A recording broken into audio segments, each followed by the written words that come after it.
Seriously? But, Mr. Morris, I don't understand, sir. How can you only be telling me this now? I'm afraid that there's nothing really I can do. I'm really facing a crisis. My hands are tied. But what about my film? Well, I'm afraid you'll have to come up with something on your own. Take it from me. Sometimes you just have to let things go. Same goes for this film festival.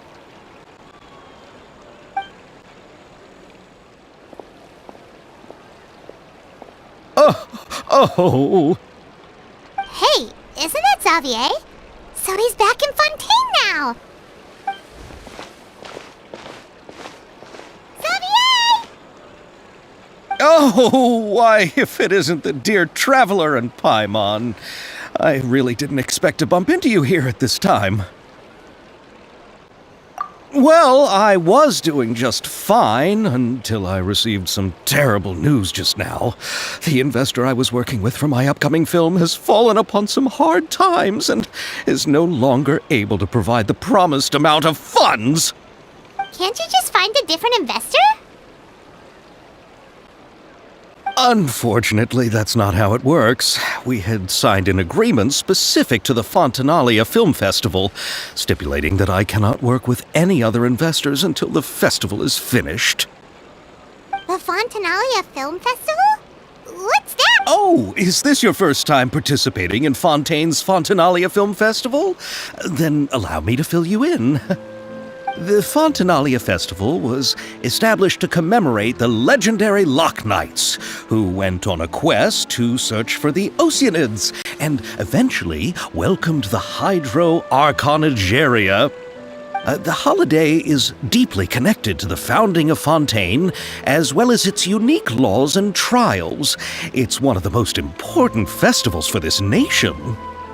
But what's with that weird expression on your face? It's like you're trying really hard to remember something. I was just trying to recall the exact description from the books, in order to avoid any unnecessary arguments over semantics. I usually try to recite things straight from the source. Well, either way, Paimon thinks she gets it now. It's just like the Windbloom Festival in Mondstadt, and the Lantern Rite in Lille. Yes, those are festivals of a similar variety. Who doesn't like a good festival? And just like those of other nations, Fontaine will hold a plethora of events around this time each year. To commemorate the Loch Knights, people will imitate them by putting on special costumes, raising golden cups, and going door to door asking for pure water. But a few years ago, Lady Farina started to find the whole idea a little drab, and so decided to change the part about pure water to sweets. That really doesn't surprise Paimon at all. The whole thing seems more akin to a carnival now, and it's quite popular among the kids. Every year you can hear a bunch of them saying, "Trial or treat." Oh, that sounds pretty fun. But how does that connect back to the film festival you mentioned? Yes, it appears I've strayed off topic. I just got too excited after seeing you. Let me get back to the point. The Fontanalia Film Festival is an event proposed by the Fontaine Film Association this year. Now that film technology has matured as a medium, it's the perfect time to introduce more people to the art form. During this time, people may submit films to be evaluated, and the entry with the highest score will be given the Farina Award by the association. The what award? The Farina Award. You know, after the Hydro Archon. They coined it while Lady Farina was still in power, but even though things have changed, no one has made any motion to update the name. Perhaps everyone still thinks of it as a pretty appropriate name. Even though she isn't the Hydro Archon any longer, Lady Farina is still Fontaine's superstar. Anyone with eyes can see the way she shines on the stage. Alright. Guess the name does work pretty well when you put it that way. Oh, but who would have guessed there'd be an issue with the funding? How will I ever explain this to Miss Chiori? Not to say all the other actors who traveled all the way here from Inazuma. Chiori? Sounds familiar. Where have we heard that name before? Yes, that's her. I asked her to oversee the event's art direction, including the design of the actors' costumes and appearances. Oh, Paimon remembers now! Navia said that her clothes were designed by Chiori, and Kirara's outfit too! How to describe her? Well, she tends to be pretty direct and can be very forceful when it comes to dealing with people. The fashion world in Fontaine has dubbed her the Thundering Seamstress. Her remarkable designs have led many Fontainians to become very interested in Inazuma. Anyway, Chiori is acquainted with all the actors I've invited from Inazuma. Without her help, I don't think I would have been able to get such an international cast for the film. She really is a kind soul. Who are the actors from Inazuma? Do we know them? Why don't the two of you accompany me to the Aquabus station to welcome them?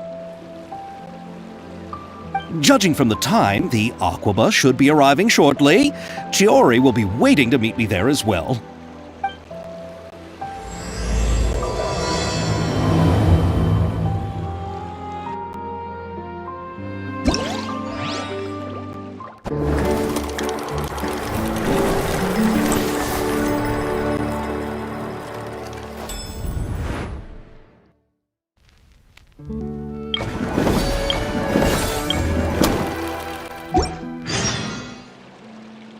Osmanthus wine tastes the same as I remember. But where are those who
Miss Chiori? Your talk with the investor sure went fast. The Aquabus hasn't even arrived yet. Oh? And who are they? Allow me to introduce you. This is the Traveler and Paimon. Pleased to meet you. Likewise! We've heard the owner of Chioriya Boutique is a skilled seamstress, so it's a real pleasure to finally meet you in person. Why, thank you. I strove to create an outfit that matched her high social station as the demoiselle. So tell me, what happened? I can tell the conversation didn't go quite as expected. Well, it's like this.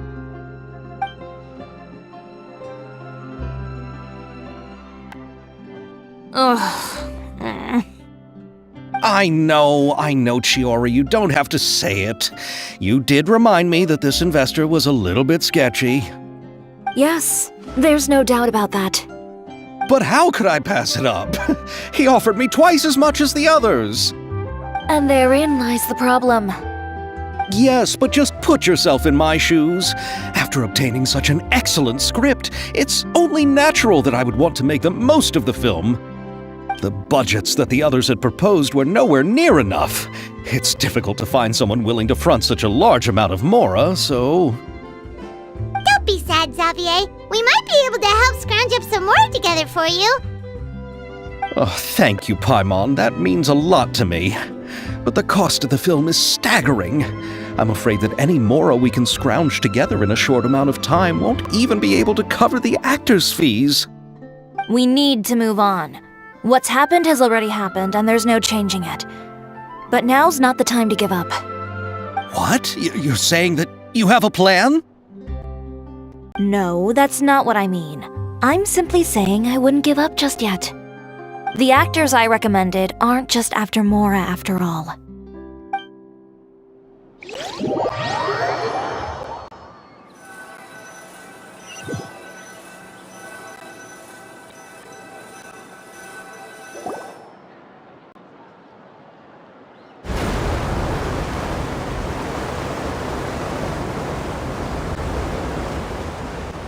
Really? Then where do you live? We Malazines live in Mercy Village. The only way to enter is from underwater. Oh, you must be pretty tired after work every day, right? I mean, you have to swim all that way just to go home. We are so thoughtful. But some Malazines choose to live in the court of Fontaine because it's so much more convenient. This is our stop. Oh, we've arrived, but I haven't even finished chatting with Abel yet. I also enjoyed Abel's introductions to Fontaine along the way. Everything you described was so clear and detailed that we can't help but want to hear more. Thank you so much. I'm usually working here on the Sakura bus, so I hope I'll have the chance to see you again. There are still many more places I'd like to introduce to you.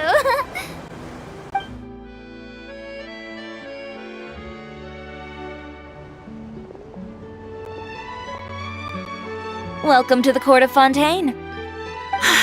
Chiori, you sure have changed a lot. This is the first time we've seen you since you left Inazuma. I haven't realized it's been so long. I was in such a rush when I left that I didn't even get to say goodbye.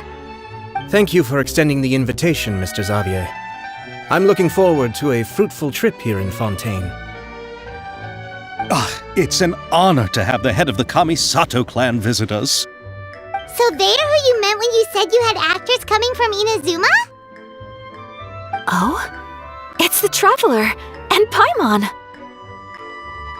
Wow, what a coincidence! Ayaka and I were just talking about you on the way here. Are you also here for the film? We just ran into Xavier earlier and came over with him. But I'm not an actress. Sir Kamisato and Lady Ayaka are the real actors here. I'm just tagging along with Ayaka to have a good time together. About that, I mean, how was I supposed to contact you when I was making preparations for the film? I figured you were probably busy, and I didn't want to disturb you. So I could only keep you in the back of my mind while I sought other actors to play the lead roles in the film. I had been thinking about a surprise reunion with you during our trip here, but you still managed to surprise me first. Oh, so you all know each other already! My, what a coincidence! What are the chances everyone could be brought together here like this? Why don't we go to Hotel de Boer and catch up over a meal? I've already made a reservation. Huh? Did you reserve 2 spots for us too? Yes, of course, of course. I'll be sure to tell the boss to serve a few more delicious dishes just to make sure. Very well. Then please, kindly lead the way, Mr. Xavier.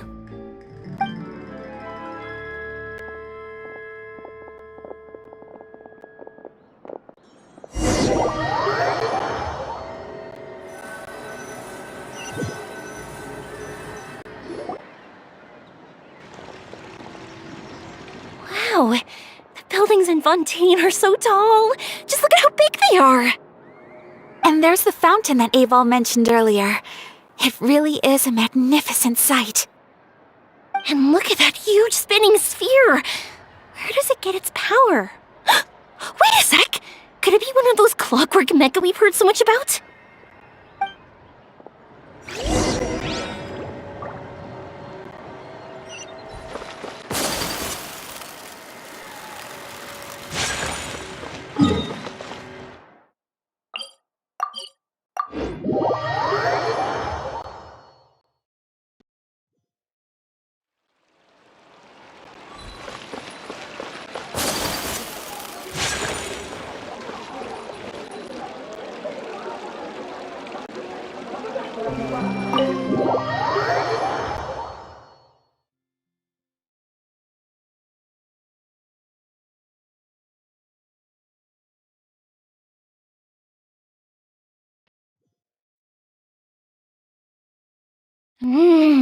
So this is what food from Fontaine is like. It sure is different from what we have in Inazuma.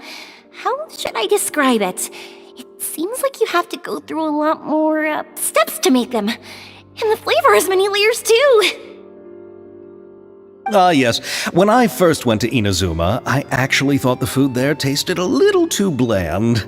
It took some time for me to get used to it. Let's get back to the purpose of this trip for a moment, shall we? How have preparations for the film been coming along, Mr. Xavier? Well, I've already assembled most of the film crew, a lighting specialist, a prop manager, and a costume designer. I've also bought the copyrights from the novel's author. Oh, it's called The Two Musketeers, right? I read the script you sent me on the way here. The story is pretty good. Originally, I was planning to start filming as soon as Sir Kamisato and Lady Ayaka arrived in Fontaine, but I'm afraid I've run into a bit of a problem. Oh? What is it? It has to do with the film's investor, Mr. Morris. He suddenly informed me this morning that he's encountered some financial trouble and will be unable to release to me the amount of funding agreed upon. It's said that Fontaine's legal system is well developed. If he has violated the contract, then can't you simply take him to court over the matter? Well, I'm still more concerned about filming. Even if I were to take him to court, I'm afraid it would take months before the case could even be heard. Then, is there a way we could raise funds ourselves to solve the problem? I've considered that option too, but unfortunately, it's difficult to gather such a large amount of mora on such short notice. Besides, we have to consider the film festival's submission deadline. Mr. Xavier, if Ayaka and I were willing to perform for free, would that resolve the problem you are currently facing? What? No, out of the question.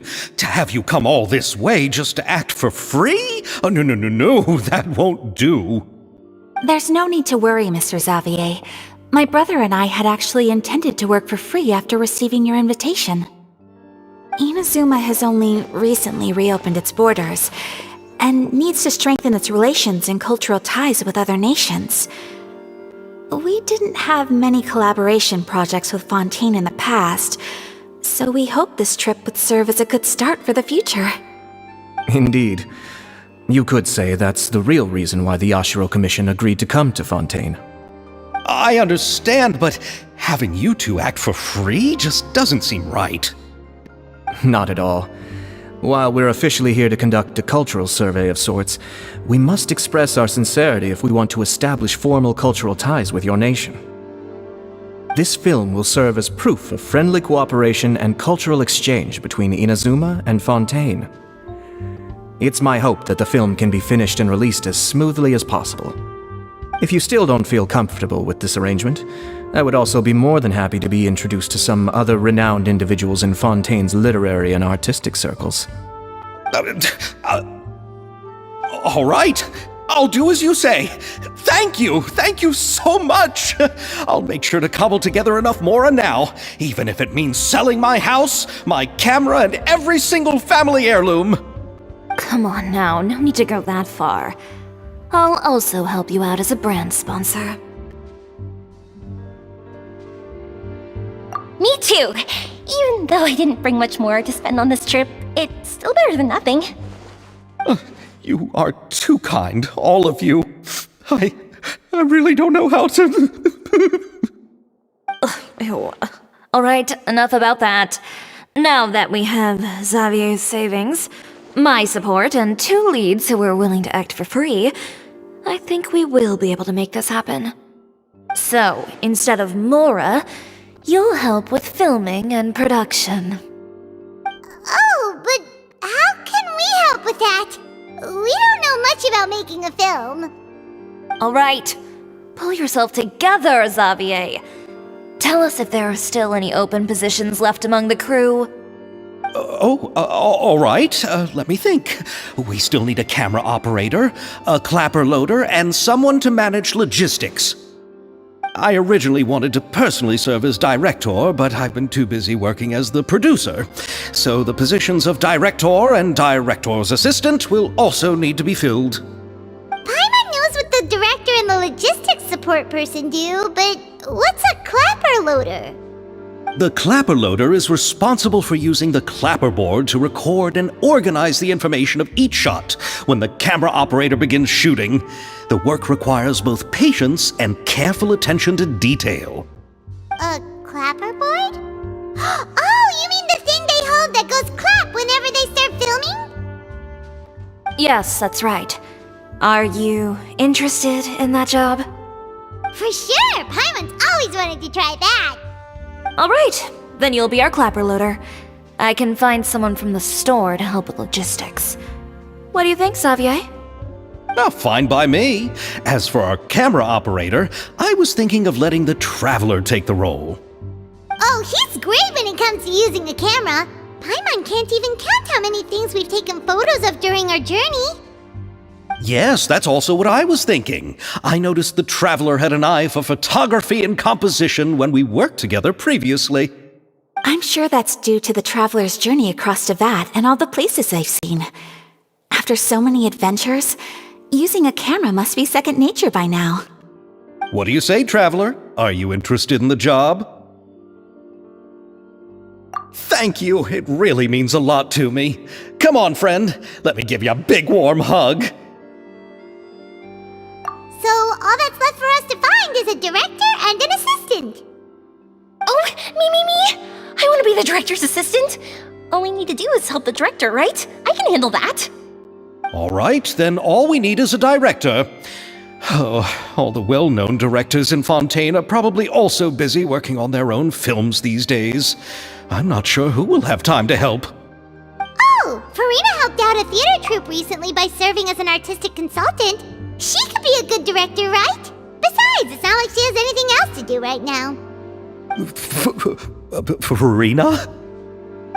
Do you really think Lady Farina would be willing to help us with our humble project? Isn't that the name of Fontaine's Hydro Archon? My brother has already informed me about what happened here in Fontaine. Yep, that's her! She helped out a theater troupe not too long ago, and now she's taking up work as a director. Well, I saw that musical. Her performance was perfect, and the storyboards were also excellent. Don't let her former identity intimidate you. She's the best candidate we can think of right now. You'll never know until you give her a shot. Fine. You're right, Shiori. I'll do anything for the sake of my film. Anything! Then I'll have to ask the Traveler and Paimon to show me the way to Lady Farina's residence. I just hope she'll agree to help. Do you need us to also come along? No, there's no need to trouble you with this. Besides, you've just arrived in Fontaine, and I'm sure there are many places you would like to visit. Just leave this task to me. It's part of my duties as the producer. Very well. Then we'll be waiting to hear the good news. I'll go with you. By the way, you might want to consider bringing a gift. And don't worry, we won't simply drop you off at Farina's place. We know Farina pretty well by now, so having some familiar faces there should help your chances. Besides, Besides, the whole thing was our idea in the first place. All right, then I'll start making preparations. As for the gift... A gift for someone who was once seen as the Hydra Oricon. I wonder what she would like. I recall that Lady Farina once fancied a clockwork ring, so perhaps I should get another exquisite clockwork contraption for her. Huh? Can't we just bring some desserts, like the Fontinalia mousse? But wouldn't that be a little too cheap? She does like desserts, though. Isn't the Fontinalia festival happening right now? I heard Abel tell us on the Aquabus that Farina introduced the tradition of going door to door and asking for sweets. To do something like that, she must have a real sweet tooth. I agree with Yoimiya. If the gift is too fancy, it might actually make her feel more uncomfortable. Alright then, let's go buy some Fontinalia mousse!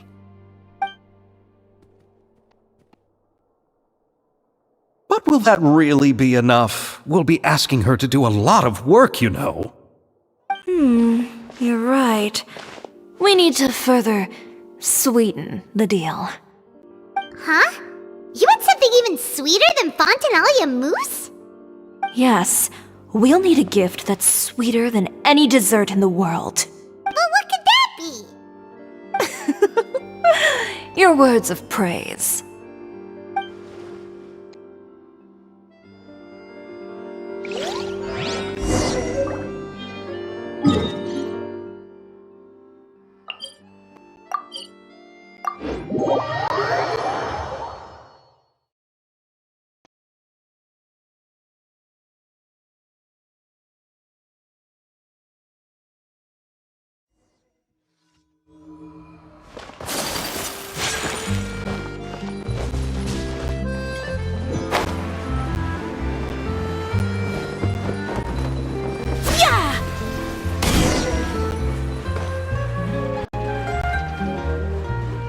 We're here! This is where Farina lives.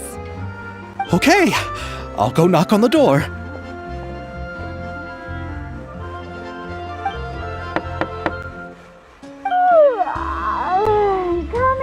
Coming. Seriously, who's knocking before afternoon tea?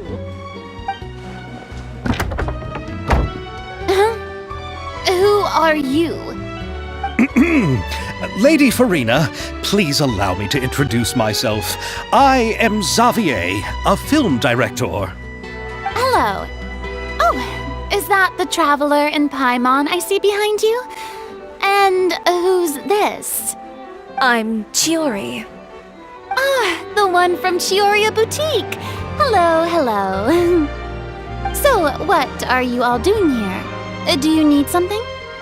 Did you just get up, Farina? It's already past noon, you know.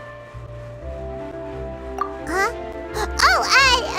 Paimon means the weather is so nice in the afternoon and the sun is so warm. Just like how you make us feel. Sleeping in late is a really smart idea. No. I was just up late last night reading some novels. What does sleeping in have to do with the weather? This is a small gift we've prepared for you, Lady Farina. We hope you like it. No need to be so formal. I'm just a regular person like everyone else now. Oh, is this Fontinalia mousse? It's one of my favorites! That's great! So, actually, there's something we need your help with. Given your renowned passion and understanding of drama, I would like to ask that you serve as the director of our film crew. Oh, but didn't you just say that you're a director? Yes, but for this particular project, I'm mainly working as a producer. Besides, I'm sure that your understanding of the performing arts far surpasses my own, Lady Farina. Are the Traveler and Paimon also part of the film crew? Yep, we sure are. Paimon's the clapper loader and he's the camera operator. Camera operator? That can be a pretty technical job, and it directly affects the final quality of the film. Are you really up to it? No, I'm not questioning your abilities. It's just that I've never really seen you use a camera before. Maybe you can come up with a test for the Traveler and see for yourself. If he can satisfy you with his camera skills, then you'd have nothing to worry about and can join the team. What do you say? You sure are getting better at rolling with the situation, Paimon. Oh, I do wish to see how skilled the Traveler really is with a camera. Alright, how about this? We'll work with what we have. I'll give you some scenarios and see if your work is up to my standards. Very good. It's essential for the camera operator to understand the director's vision. I'll make my decision after seeing your work. Are you ready?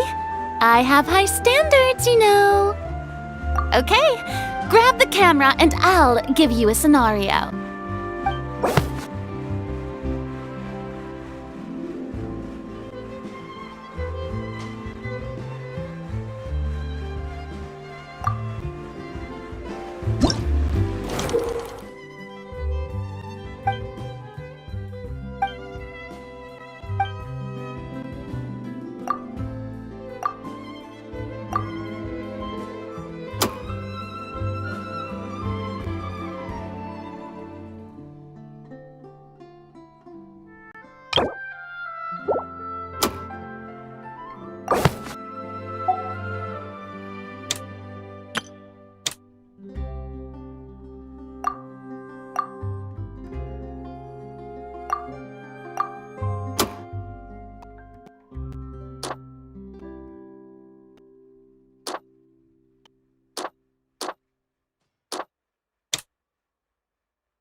It appears that you have more skill than I thought. All the shots had a great composition, and I could really feel a connection to the characters and their lines. Yeah, Does that mean you agree to be our director, Farina? Did you think I would agree just like that? After our performance of The Little Oceanid, I've begun to make a name for myself again, you know. In fact, I've already had several troops approach me for the Fontanalia Film Festival. Unfortunately, the scripts were all pretty boring and didn't pique my interest. If others were to find out I agreed to work with you so easily, then, well... Hey, but didn't we have a deal? What else do we need to do to convince you, Farina? Well, what about the pay? Huh? You know, how much you're willing to pay me to be the director? The pay is also an important factor for me to consider, you know. Well, I can offer you this much? What? That's all? If Nervilat were to hear of this, he could charge you with underpaying your labor. I'm sorry, but our crew is in a tight financial spot at the moment. I see. Well, even though it's highly unlikely now that I'll join your crew, there's still something I'd like to ask. Exactly what film are you planning to make? Oh, our script is an adaptation of The Two Musketeers. Huh? Wait, you mean the suspense thriller novel that was a #1 bestseller? Oh, so Farina's read it too. Of course I read it.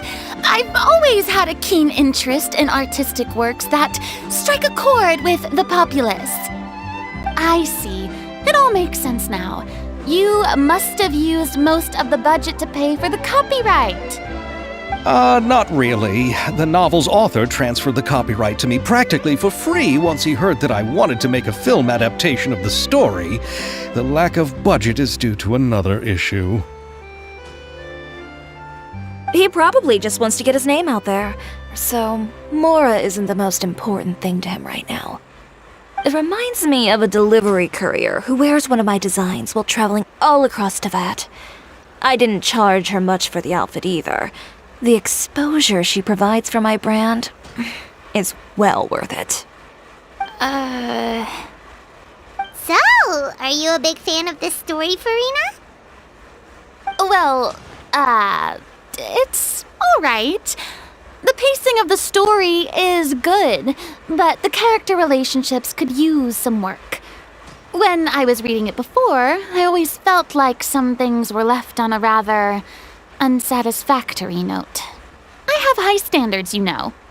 Ahem, Mr. Xavier, if, hypothetically speaking, I agree to be the director, how much freedom would I have in terms of script revisions and creative interpretation? Oh, as much freedom as you would need. I wouldn't dare doubt the tastes of Fontaine's greatest star. Good. Then I'm free to alter the script as I see fit. Absolutely no problem. All right. It seems that your crew really can't go on without my care and direction. So, you agree? Yes, I agree. Although the pay is well below what someone of my caliber deserves. A great script calls for a great director. I mustn't let a perfectly good story be ruined due to lack of funds. If you have fine cheese and bread, you wouldn't just let it sit on the counter and get moldy just because you lack an oven, right? Oh, Hydro Archon above! I'm not dreaming, am I? Somebody pinch me. There's no more Hydro Archon, you know. And it's still a little early to celebrate. There's a lot that goes into shooting a film. Although the trickiest tasks of finalizing the script and casting the actors have already been taken care of, we'll still need to reserve filming locations. Not to say set up lighting and props. And by the way, since we'll be filming The Two Musketeers, we'll need to find an action choreographer. Ideally, a professional who has actual experience with muskets. Yes, I've thought about this as well. I was hoping that you might know someone who could handle the job. Me? If this was before, I could have simply asked Florand. But it's already been some time since I last talked to her. Navia can also use firearms, but unfortunately, her style is quite different from that of the characters in the story. Could we ask the Special Security and Surveillance Patrol? Oh, you mean the Special Patrol's musketeers? Yes, that's right. They work with muskets every day. I can't think of anyone more qualified than them.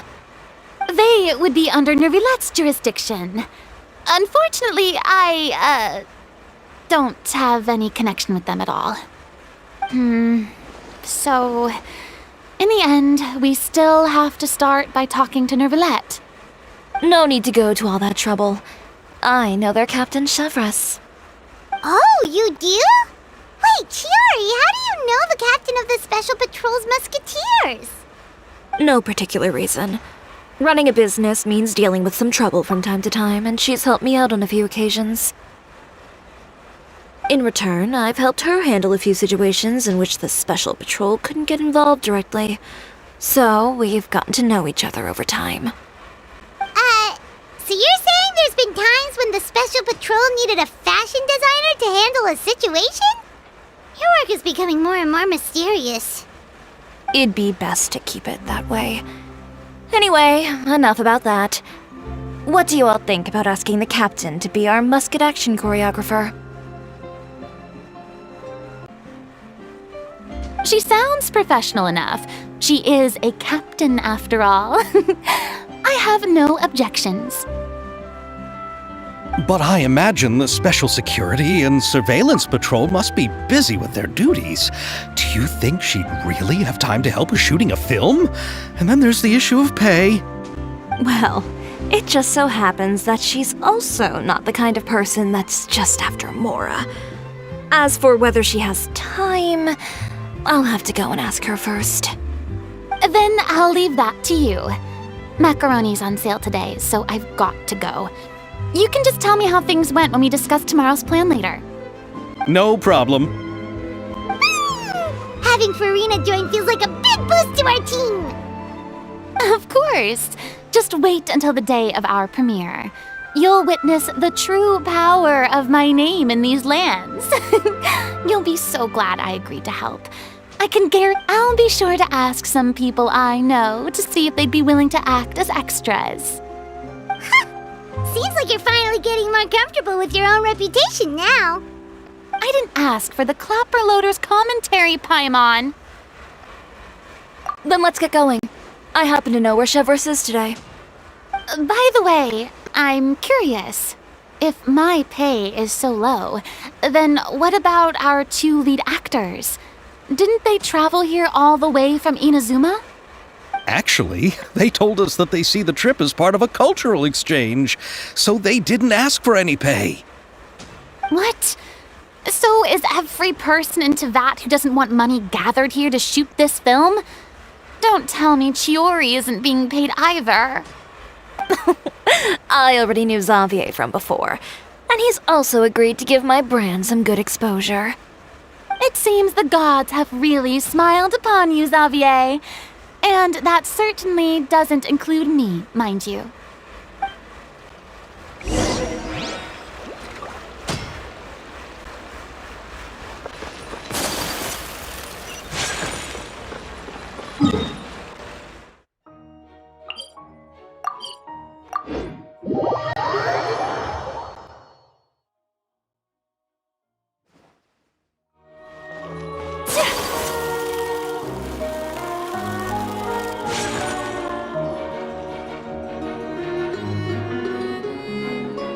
All right, this is the place.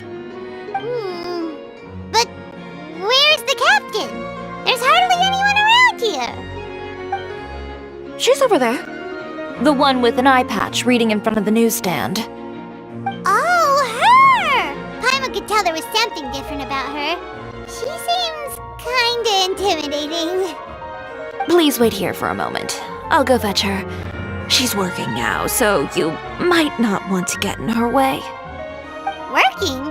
But isn't she just standing there and reading a novel? Just trust me. Oh, alright, let's see what happens then. Shiori sure is a mysterious person. She claims just to be a fashion designer, but she knows all these powerful people. The court of Fontaine isn't particularly tolerant of visitors from overseas, so it isn't easy for a foreigner to promote their brand here. Even more so in the competitive world of fashion. Even a local like me just trying to make a film has to face all kinds of challenges. So I can only imagine what Shiori has been through to get where she is today. I'm sure that having more connections has definitely worked in her favor. Reading on the job? Detective novel. One main character? No. Multiple. Branching storylines. I see. How's the plot coming along? One of the main characters is about to make a choice that will affect the rest of his life. I'd wager he's going to make the wrong choice. Any way to speed things up? There's something I need your help with. You know that doesn't depend on me. It all comes down to what the character chooses. Which is exactly why I'm here to help.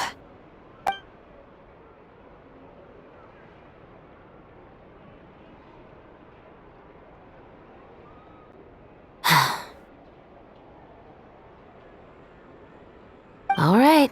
It appears he made the wrong choice in the end. Halt!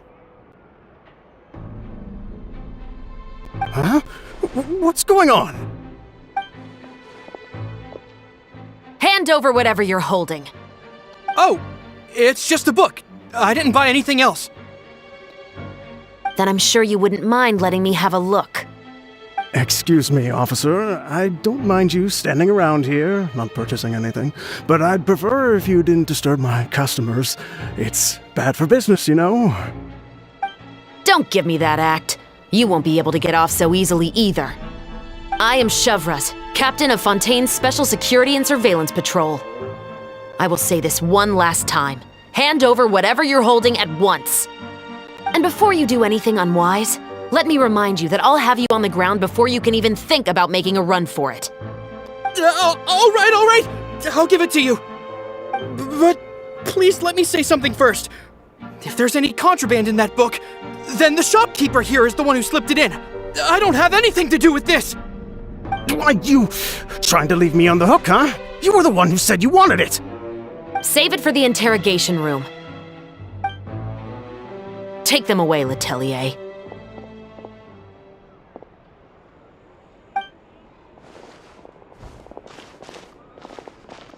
What's going on here? One second you're reading a book and the next you're escorting people away. And who are... Oh! Aren't you the traveler who's been all over the papers recently? Shiori, I'm assuming what you wanted to ask me about has to do with them, right? Maybe I can let you in on what's happening then. Now that Vache has been brought to justice, no new shipments of synth will be made and distributed to sellers. The Fontaine guards have been busy collecting the remaining synths still circulating on the market. Thanks to a tip from our reliable source here, this should be the very last batch. Oh, so you were pretending to read a book in order to catch the bad guys! Oh, Paimon almost forgot to introduce ourselves. Paimon is Paimon, and this is the Traveler and Xavier! Hey, I'm Shavras. You probably already heard me introduce myself, so I won't bother repeating it. Yeah, why didn't you make a move as soon as you had the chance? Were you worried that my intel wasn't accurate? No, I wanted to see if the shopkeeper would turn himself in first. All he had to do was come up to me and say that he didn't know where the synth had come from. If he did that, then I wouldn't have had to press charges on him. He had the whole day to turn the synth over to Shavras. But instead, the moment I came up and blocked Shavras' line of sight, he took the opportunity to sell it off. Yep, he made the wrong choice, even though the right choice was right there in front of him. But you knew they wouldn't make the right choice. Yeah, I knew. I was just hoping I'd be wrong for once.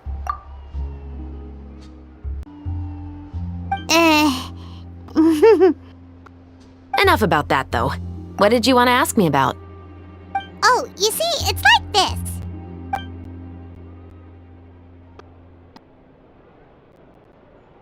The Two Musketeers. You certainly have a good eye for a story. So what do you need me to do? Just be the action choreographer for the actors? Yes, that's right. I want to make sure we get all the details right. I want the actor's posture and understanding of firearms to be as realistic as possible. However, I'm afraid this work will require a bit of your time, since you'll have to be present whenever we're filming. Also, as for the pay... No need to say any more. I'll join. Huh? Just like that? Really? You're willing to help us with our humble film project? Sure, it's no big deal. As I said, we've wrapped up our investigation here, so I don't have any other tasks on my plate for the moment. Besides, I personally really like this novel. I even have the collector's edition at home. Stories where justice prevails over evil never get old for me. Then we've got a deal? Yes, I'll see you on set tomorrow. Oh my! I can hardly believe it! I should tell Lady Farina immediately. Oh, and I must tell the prop manager and lighting technician to get everything ready. We start filming tomorrow! Calm down, Xavier. The film is going to take more than just a day to finish. Still, I should also head back now and start preparing the actors' costumes and makeup. Alright, guess that's it for today then. Traveler, Paimon, please stay for a moment. I have something to tell you. Then I'll take Xavier back. Poor thing. He's so excited that he can't even walk straight anymore. I don't want to spend our first day fishing our producer out of the fountain. He'd better.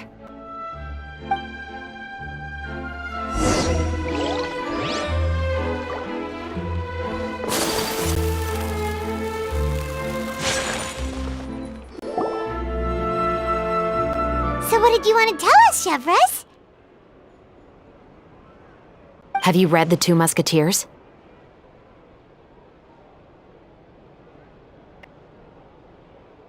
The story is about a pair of children born into the household of a baron and their struggle to survive together and take revenge for their mother. They were raised at the baron's estate where their mother worked as a maid. The two were illegitimate children that the baron had with the maid, so they were never treated well by anyone. One day, upon returning home, they found their mother had been murdered and left dead on the floor. It was quite evident that the culprits were the other members of the baron's household, who never had any kind words to say to them. However, the baron was able to exert his influence and keep the whole thing under wraps.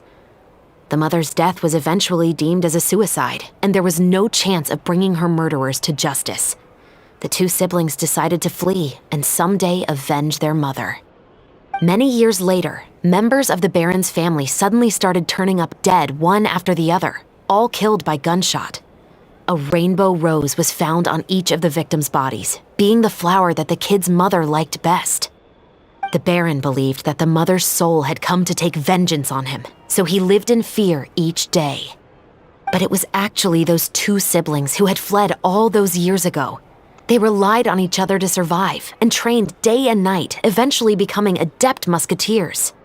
They used all of their abilities to collect evidence and clues before executing their plan and exacting revenge on the baron. Their actions let the truth behind their mother's death be known to all. That's quite an exhilarating story. Yep, the baron got what he deserved for his evil deeds, and justice was able to prevail. They would. Oh, so is that why you were so willing to join our crew, Chevres? You could say it was one of the reasons. Oh, you mean there were other reasons too? I've read the reports about you. Whether it was at the trials or when you lent your hand to resolve our nation's crisis, you've shown that you've got a strong sense of justice, as well as a great mind for deductions. Yes, you're as sharp as I expected. It seems you've experienced many similar situations before. There's been a recent murder case involving muskets. The perpetrator's methods appear to be very similar to what is described in the novel. Huh. Really? But Paimon didn't see anything about that in today's papers. The Marechaussee Phantom hasn't yet released any information to the public because the investigation is currently at a standstill. A murder involving firearms? But not that many people use those in Fontaine, right? Impossible. We perform a routine inspection of our firearms and ammo reserves every day. If one of the weapons had been fired, it would stick out like a sore thumb. Besides, I trust the members of my platoon. However... Well, that's all I can disclose about the case today. Huh? What do you mean? I hope you all can go back and get some shut-eye. You can decide tomorrow whether or not you'd like to join the investigation with me. I'm aware this might not be the ideal time to add more to your plate, but the more capable people we have, the better the chances that justice will prevail. Carrying out investigations isn't actually supposed to be our responsibility. Our job is to apprehend the perpetrators. Finding them is really up to the Marechaussee Phantom. You could say I'm taking part in the investigation out of personal interest. I don't want people to see muskets in a negative way, and also, I'm concerned about the similarity between the crimes and the story. You mean, they might be connected somehow? I suspect so. Just to make myself clear, this is not an order, nor is it a deal of any kind. It's a request. Nothing more. If you two have any interest in the case after we finish filming tomorrow and are willing to assist me, then I would be most grateful. What do you think, Traveler? Yeah, you're right. Paimon's getting a little tired, too. We've really been hustling all day. You'd better head back and get some rest. It's good to keep a calm mind, especially when you're about to make an important decision. Otherwise, when the moment comes, you might end up like that shopkeeper and not even realize that the right choice is right there in front of you.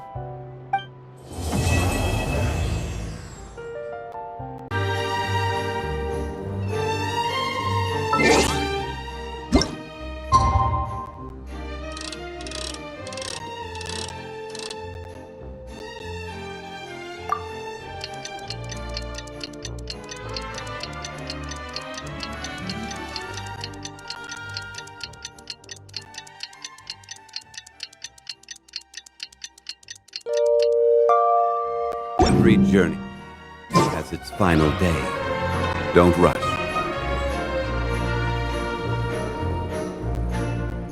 It's finally time to meet up with everyone. Paimon even dreamt of making the film last night. If Paimon remembers right, we're meeting at Hotel de Boer. Let's get going!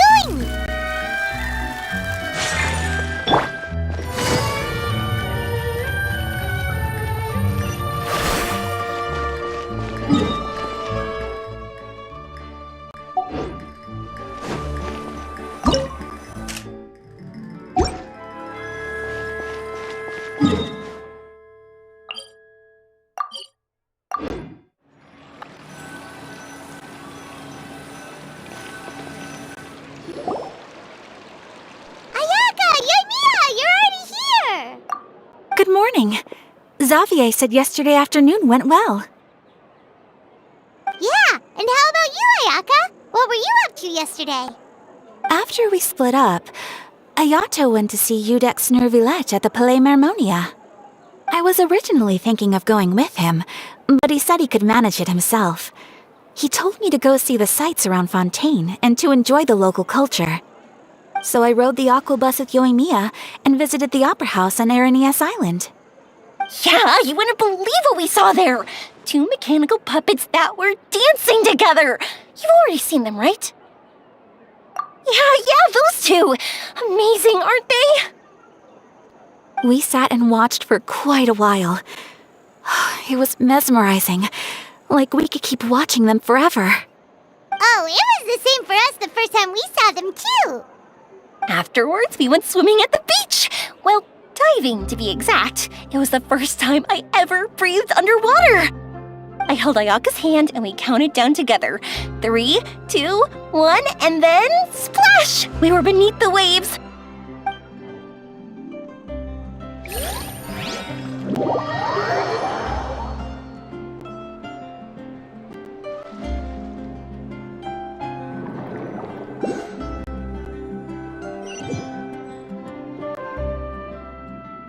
At first, I didn't dare to open my mouth. But once I couldn't hold my breath any longer, I decided to take a big breath in. Turns out the water wasn't as salty as I imagined. It didn't really taste like anything at all. Before I knew it, I was breathing like normal down there. It was an amazing feeling. Ayaka said I was too nervous and needed to loosen my grip. She got used to everything way faster than I did. I knew that the Traveler could do it, so I had no doubt we could do it too. That helped me feel at ease as soon as we dove in. The underwater world in Fontaine truly is beautiful. I love seeing the romaritime flowers blossoming underwater, like little candles lighting up the streets at night. Yeah, and there were so many creatures that we've never seen in Inazuma.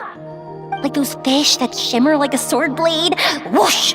Oh, and those big fish that call when they see people. Ooh.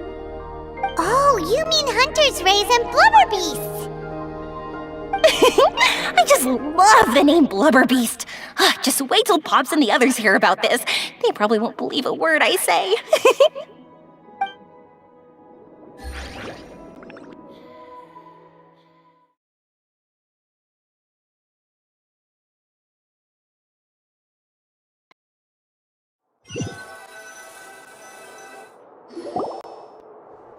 Yoimiya was down there for quite a while. It was dark before we finally rode the aquabus back to the city. I figured she'd want to sleep in today. Yeah, even I was worried that I wouldn't be able to get up. I still felt like I was drifting in the waves when I went to sleep last night. But as soon as I woke up today, I remembered that we'd all be shooting a film together, and I was ready to go. Speaking of the film, where's everybody else? My brother and Xavier were speaking to the restaurant owner about using the place as a filming location. They should be here soon. As for the others, We're here.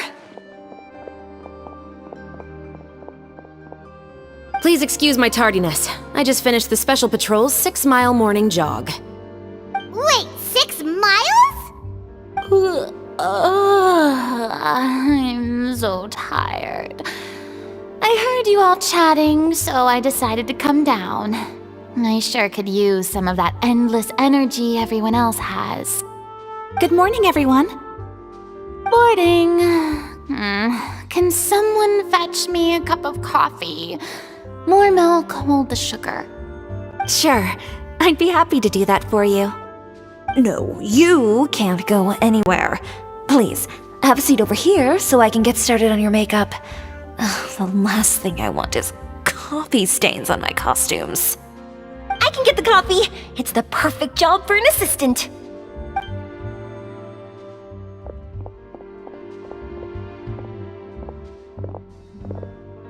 So much energy. Seriously, what's her secret? Oh, Yoimiya's always like that. But you sure look exhausted, Farina. It's because you're not used to waking up so early, huh? Of course not. I spent the whole night reading the novel from cover to cover, marking sections that either need to be omitted or adapted. Wow, Paimon didn't expect you to be so thorough. Well, I was the biggest star in all of Fontaine after all. It takes more than just a pretty face to earn a reputation like that. I know how to get serious when the situation calls for it. I went all out when I was acting as an Archon, so why wouldn't I do the same for my own life? Here's your coffee, Director Farina.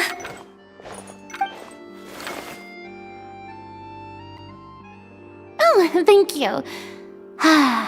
The sound of being called director and the aroma of coffee feels almost as refreshing as hearing the birds chirping in the morning.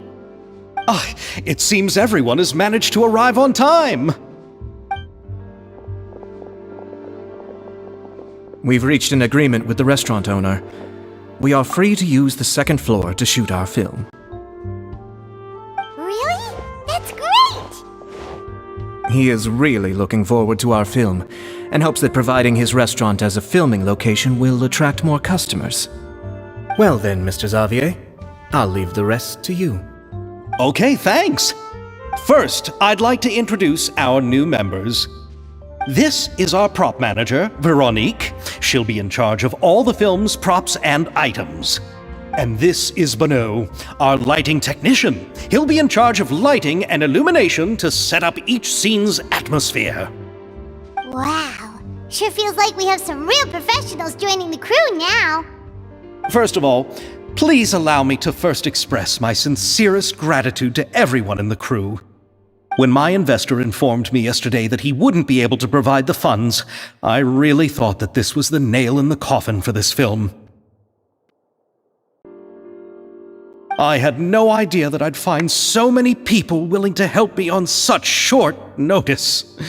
Thank you. Thank you all from the bottom of my heart. No need to be so cordial, Mr. Xavier. We're all honored to be a part of this. Your works made a profound impression on me when I saw them back in Inazuma.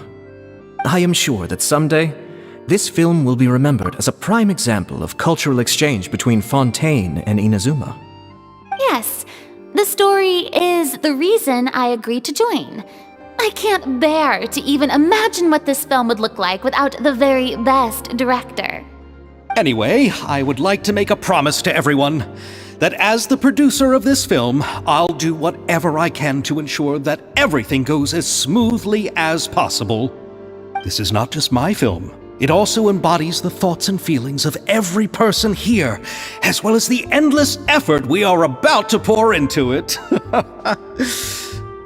So, without further ado, the Two Musketeers will officially begin filming now! You may take it from here, Director Farina. All right, listen up, everyone. The first scene takes place when the two young musketeers are living at the Baron's home, still unaware of all that is about to happen to them. We'll need props and lighting to set the scene.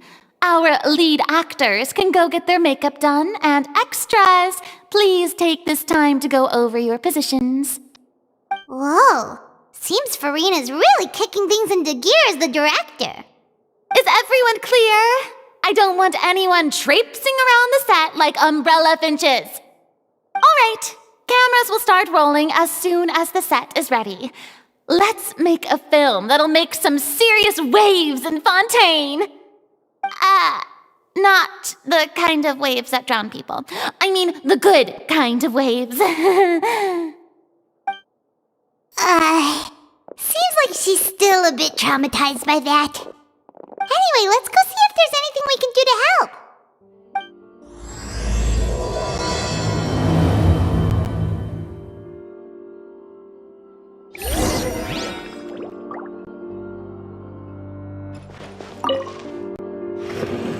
How about here? A little more to the left. You got it. Hey, Yoimiya, do you need a hand? No, I'm fine. You know, doing the lighting is kind of like designing a fireworks show. It's interesting to imagine what kind of atmosphere the lights will create. I heard that the Traveler will be operating the camera and Paimon will be the clapper loader, right? Those roles are just perfect for the two of you. Really? Is that because it'll be easy for Paimon to hold the clapperboard while flying? Well, sure, there's that, but that's not exactly what I meant. I just think that after all your journeys together, you two must have developed a super close bond and just naturally know how to work with each other. If I'm not mistaken, the director will want the cameras rolling as soon as the clapperboard goes clack. Oh, I see! It's amazing to see the magic behind filmmaking. Yoimiya, we need lights over there, too. Oh, on it! I've got to get back to work. Chat with you later. Oh, it's exciting to see so many people working together to bring the film to life.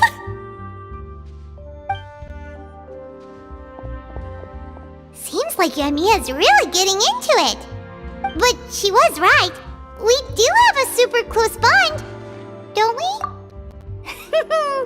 Paimon's really happy to hear that.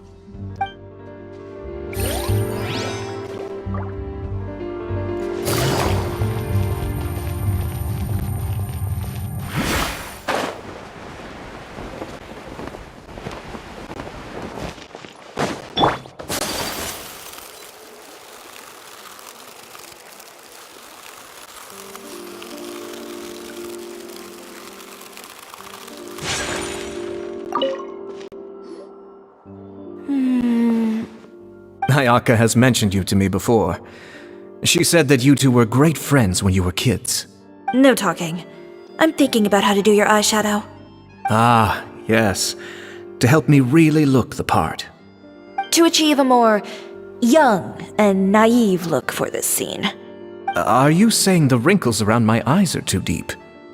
You just have too much of a calculating look in your eyes. You sure don't mince your words. Quiet.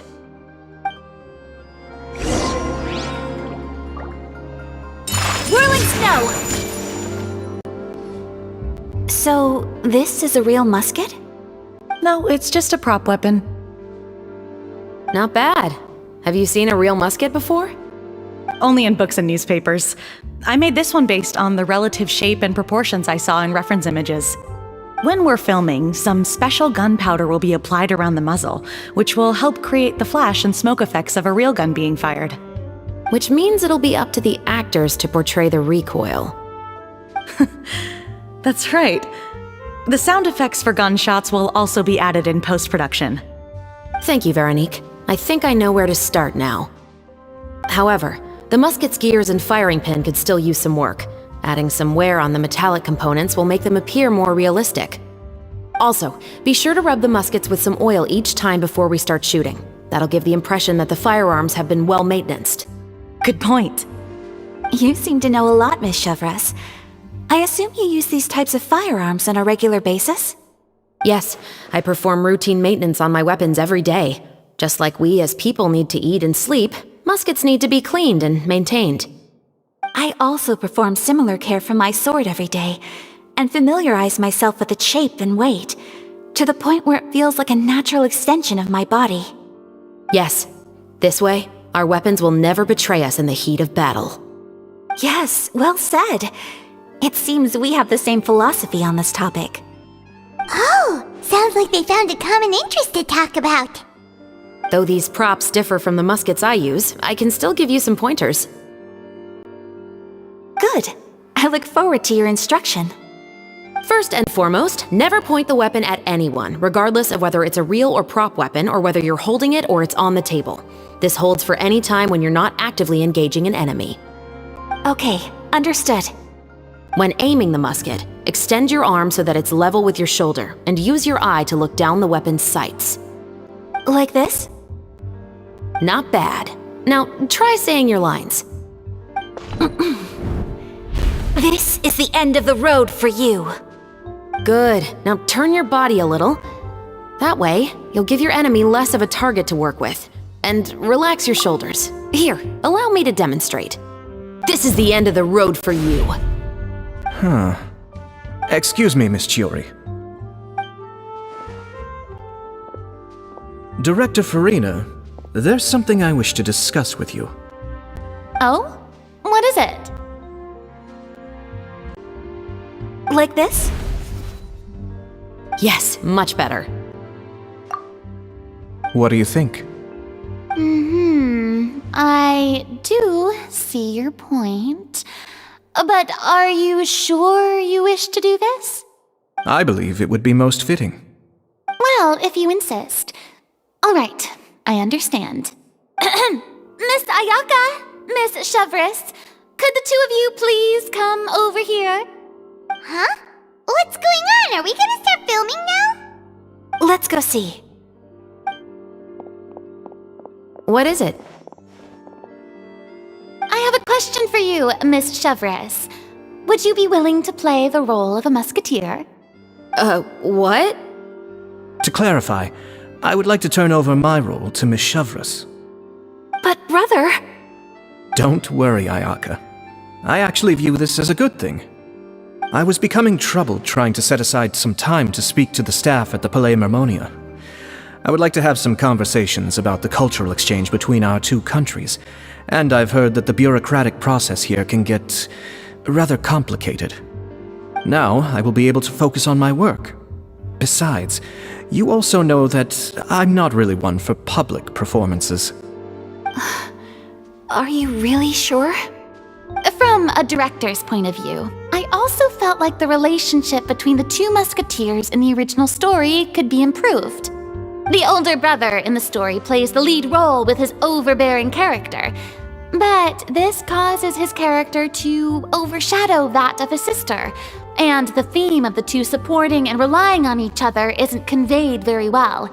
But if we were to change the siblings to two sisters of a similar age, then that aspect of the story might come through more clearly. Also, I've seen you instructing Ayaka. That cold and dignified personality is exactly what we need for the older musketeer. Of course, even with all these insights, the decision should still be made by Miss Chevreuse. Chevreuse mentioned that she really likes the story, right? Paimon bets that she'll take the role. All right, I'll take the role. Good. It's decided then. I'll get started on making edits to the script. We'll also need to make some immediate adjustments to the lighting, props, and costumes. I have a feeling that our adaptation will be even better than the original story. You're doing a great favor for me, Miss Chevreuse. You have my gratitude. Don't mention it.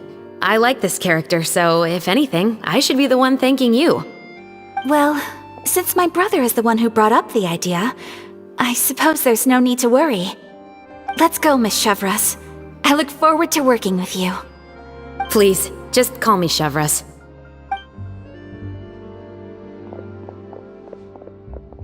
Seems like you're really going out of your way to solve the problem I was having with your makeup.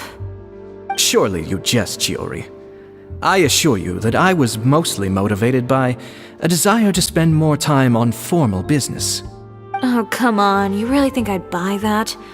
According to what I've heard from Ayaka, her brother is someone who can juggle 10 different matters at the same time. I'm sure you have other reasons for backing out. Perhaps. Ayaka always said she wanted to go out and see more of the world, just like the Traveler. But I feel that she needs not only to see other nations, but also to make some different kinds of friends. I think it would be harder for her to make new connections with me constantly by her side. I would like— Alright, go on. Spoil her some more. Ayato! It's too bad you're stepping down from the role. Paimon really wanted to see you act as a musketeer. No need to poke fun at me. I'd wager that you also felt that I wasn't the best candidate for the role. It's a little hard for Paimon to imagine you saying those lines. Yes, I've made an appointment to meet some people from the Palais Mermonia. Now, I will have some more time to prepare. Traveler, get the camera ready. Paimon, get the clapperboard. Actors, to your positions. We're about to start shooting the first scene. Go on now. And please take good care of Ayaka. Yep, don't worry. Thank you.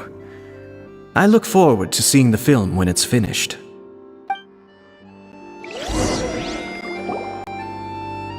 All right, now that we're all here, let me help set the scene for everyone. The first scene takes place when our two main characters are still living at the Baron's estate. They've been ostracized and verbally abused by others in the household, but they still have no idea why. We want Chevreuse will be playing the role of the older sister, Tulip, and Ayaka will be the younger sister, Iris. Be sure to get close-ups of the main characters at the right moment. Silence on the set! Lights, camera, action! Let's go! Tulip, Mother's been out for quite a while now. Perhaps she went to pick some flowers on the way home. You know how she loves flowers. Iris, Tulip, I'm home! Mother! You were out for so long, we were beginning to worry about you. I'm sorry, but I'm back now, safe and sound. Here, I brought your favorite treat. Apple— Mother, what are those bruises on your hand? Huh? What bruises? Oh, I must have bumped into something while I was working yesterday. But I didn't notice them this morning. Then perhaps they're from when I accidentally tripped when I was out just now. By the way, did you have fun playing at home? What's the matter, Iris? Well, we've realized that no one really wants to play with us. They even took Iris's doll and spat at us. And they even called us names. They said we were... Shh! It's all right, don't worry. Girls, listen to me.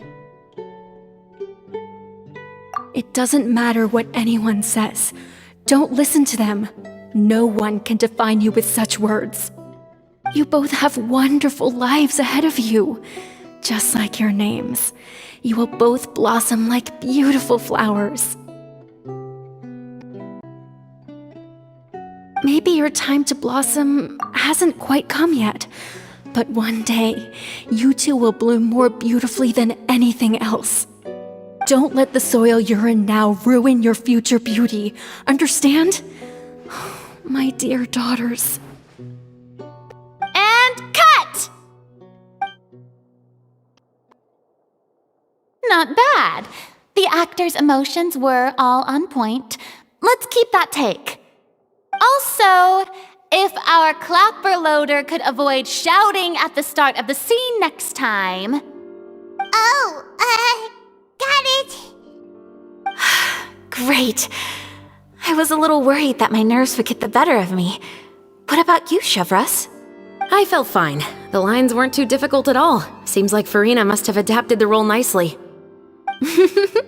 You two were great. I couldn't tell it was your first time acting in a film. You should have more confidence. Thank you for your encouragement.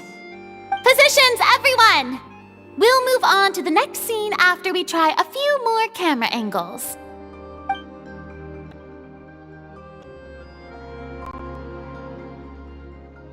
This scene is when our two characters return home, only to discover their mother has been murdered. Ready? Lights! Camera! Action! Mother, we're back. Mother?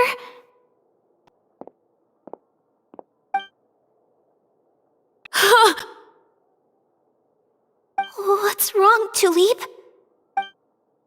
Iris, stay away! Huh? Why? What's... Mother! Mother... She's...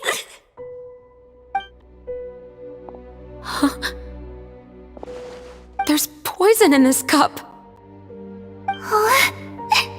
I could have sworn I've seen this kind of cup before. Those aristocrats. They didn't even try to cover up their actions.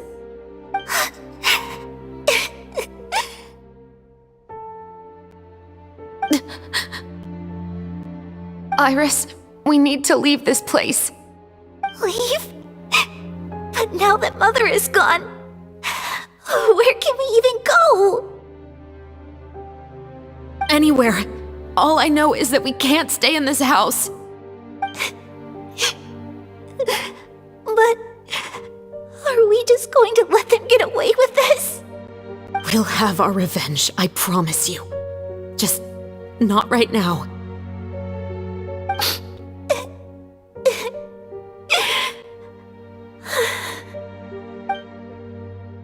Come on, let's go. No, wait. We can't just leave Mother here like this. At least let me leave this rose with her. That's why we went out in the first place. To buy her this flower. All right. Goodbye, Mother. We'll avenge you.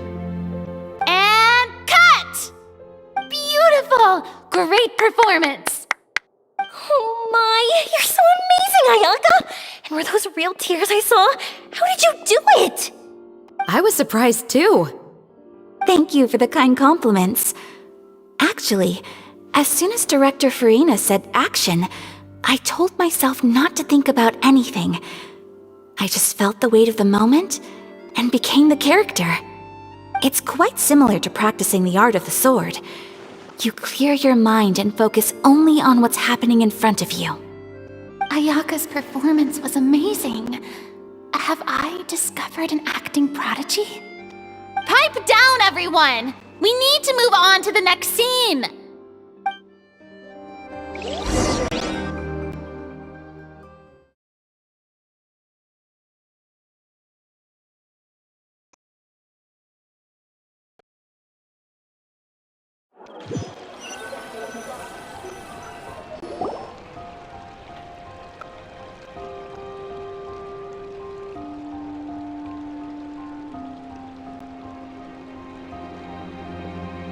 Huh? Are we done already? But Paimon wants to keep playing with the clapperboard. How do you feel, Traveler? Is your arm sore from holding the camera all day? Good work, you two. You too, Shivers. You were quite the actress today. I've read this novel many times before. I have a good grasp of my character's mindset. Anyway, do you remember my request from yesterday? Oh, right! We were having so much fun that Paimon nearly forgot! You have a case where the murders seem really similar to the cases in the novel, right? So, how are they similar exactly? In the story, the main characters grow up to become two musketeers, always using their guns to carry out their revenge. And on each of the victims, they place a rainbow rose as a signal that they've returned. Yes, that's correct. We found rainbow roses just like in the novel. Seems like you're connecting the dots now. Oh, that does sound pretty concerning. Especially after seeing the script today. Oh, now Paimon can't stop wondering what kind of ulterior motive the murderer might have. What do you think, Traveler? You're smart. Paimon wants to hear your thoughts. Good. On behalf of Fontaine's Special Security and Surveillance Patrol, thank you for your dedication to justice. There's no time to lose. We should start investigating right away. Follow me. Huh? Right now? But we just got done filming all day. Paimon's so tired. The most valuable intel always comes after nightfall. They are like small, remote islands in the middle of the sea. If you don't stay vigilant, you will pass right by them in the fog. That's how one of my favorite books always puts it, at least. So, where are we going right now? Let's start by checking out some workshops that sell mechanical components. If the culprit is making their own weapons, it's very likely that they'll visit those sort of places.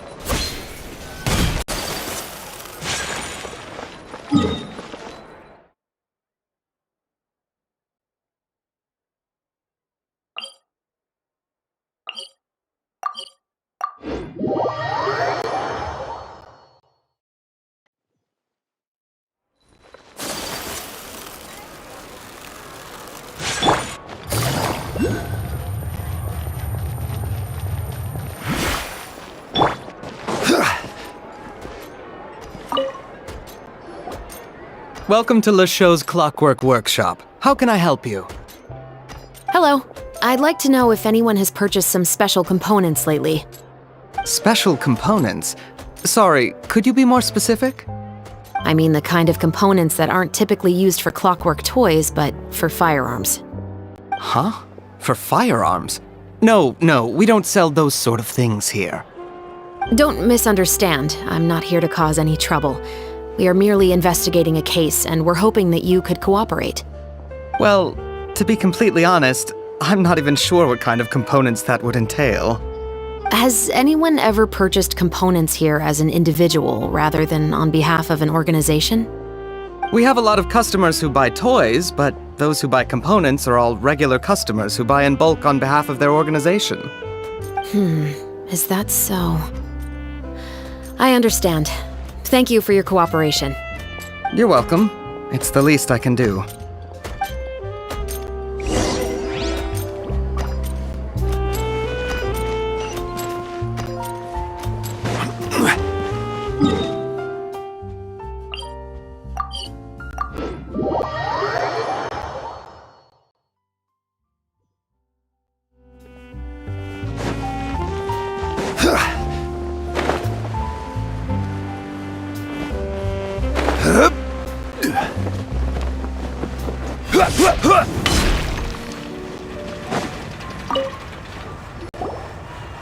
Oh, hey, Chevris.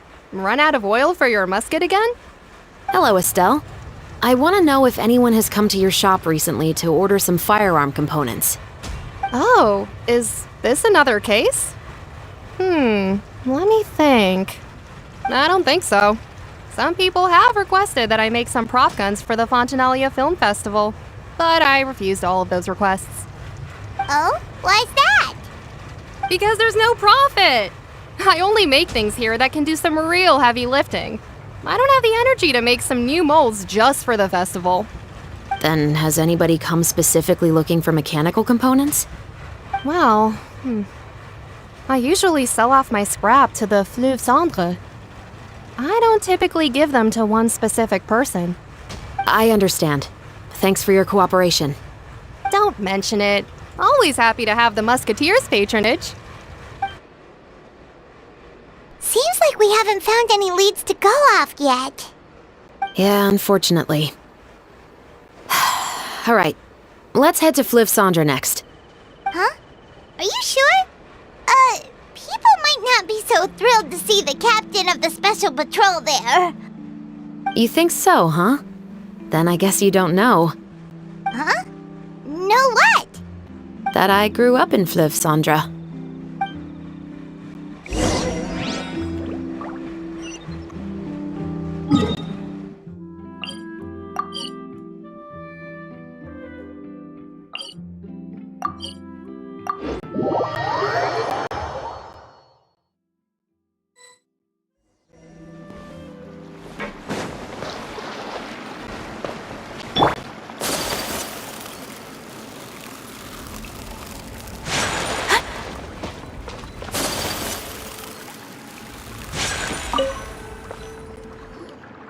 What's all this?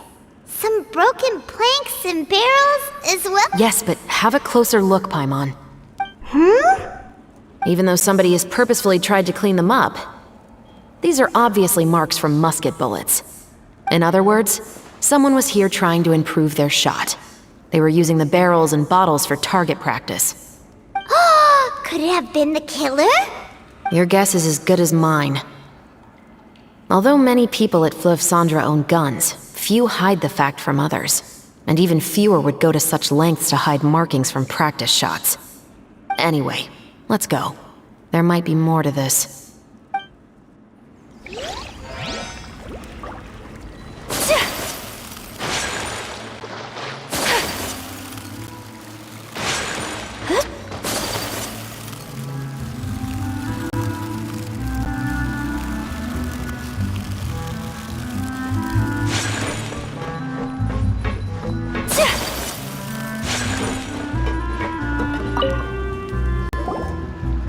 Hello, I'd like to ask some questions. I don't know anything. Don't worry, I'm not here to arrest anybody. You say that now. It's the truth. Here, take this as my guarantee. Wait, did Paimon just see what she thinks she saw? Is the captain of the special patrol bribing a citizen? Seems you're different from the other guards. What do you want to know? Have you heard anything related to muskets in Fleuve Cendre lately? Anything at all? Muskets, huh? All I know is that about 2 weeks ago, we started hearing some loud noises at night. So loud that it's been waking me up. Were they gunshots? Possibly. It's hard to tell around here. Someone's house collapsing, a pipe exploding somewhere, it's all the same. But the noises I'm talking about definitely happened after I fell asleep. Do you know where the noises were coming from? I don't remember clearly. Is it that you don't remember, or that you need to think about it some more? You tell me. Then please, think about it some more. She's giving her even more Mora! The noises came from the end of the Southern Waterway. I came out and had a look for myself when I wasn't sleeping well, but I didn't dare get too close. That's all I know. All right, I'll take your word for it. Thanks for the pâte de fruits.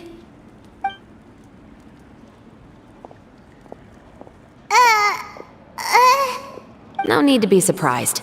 I grew up here, remember? I know how to get people around here to talk. My apologies, I'm all out of sweets. Though I do have some other tempting snacks in my custody. Fries, fried chicken, and even onion rings. But taking care of junk food is my responsibility. You're better off sticking to your normal, nutritious diet. Now then, let's keep going.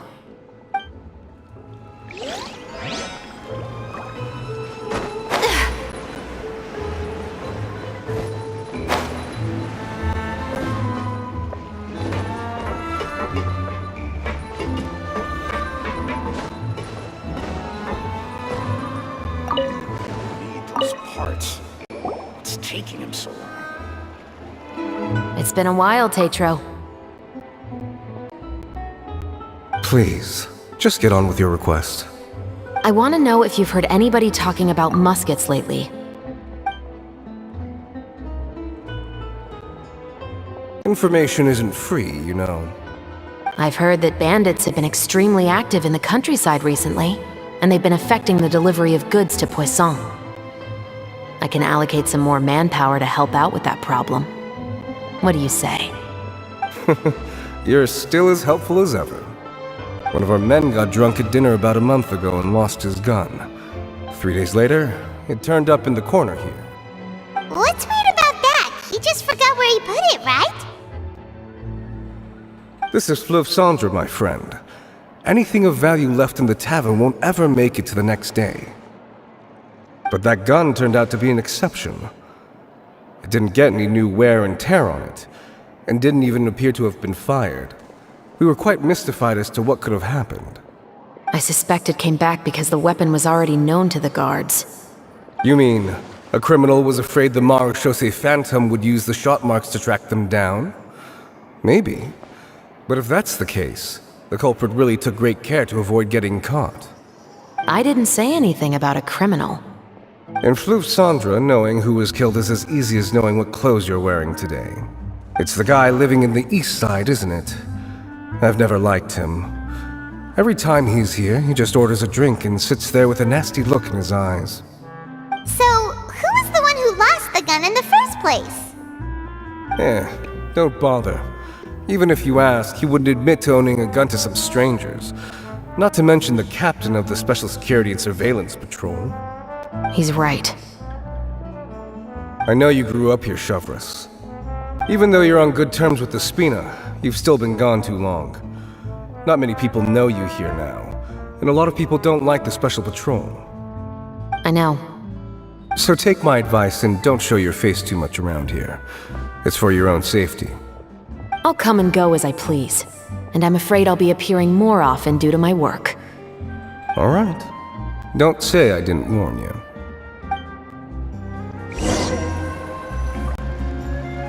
Seems like that's all we'll be able to uncover for today. Paimon feels like we managed to learn a lot more here than up on the surface. Yes.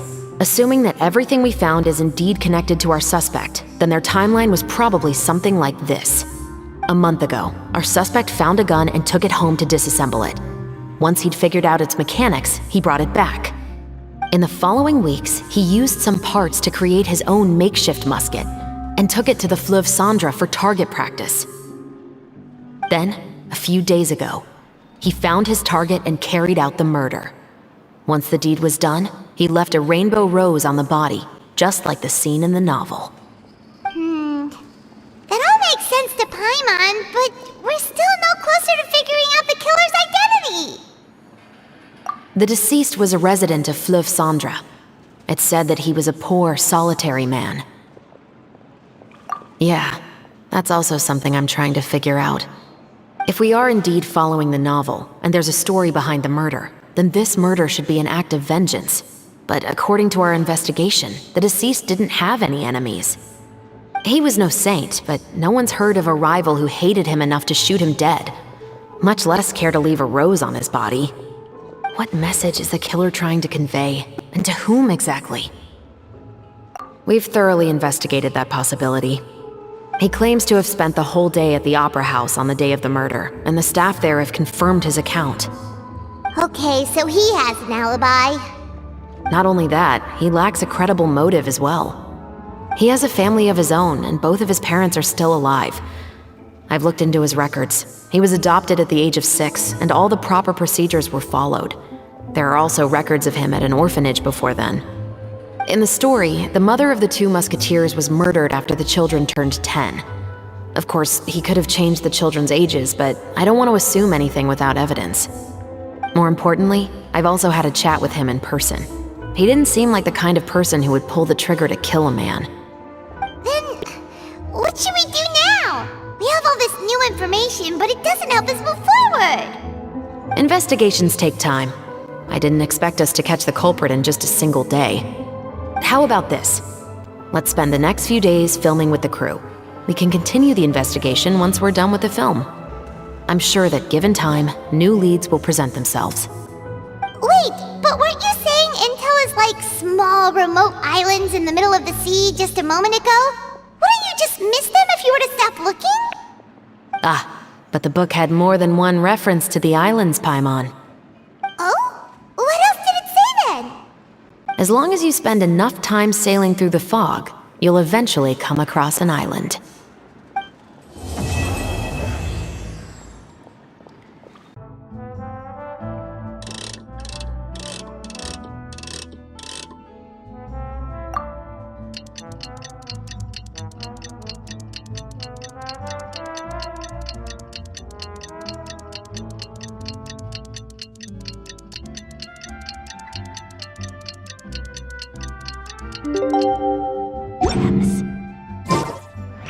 It's filming time again! Our schedule is jam-packed for the next couple of days, too. We've got so many different locations and sets to cover. Anyway, let's head out and meet up with the others.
Work, everyone! We're looking to wrap with our 2 main ladies today. I can already smell our success. What do you mean, looking to wrap?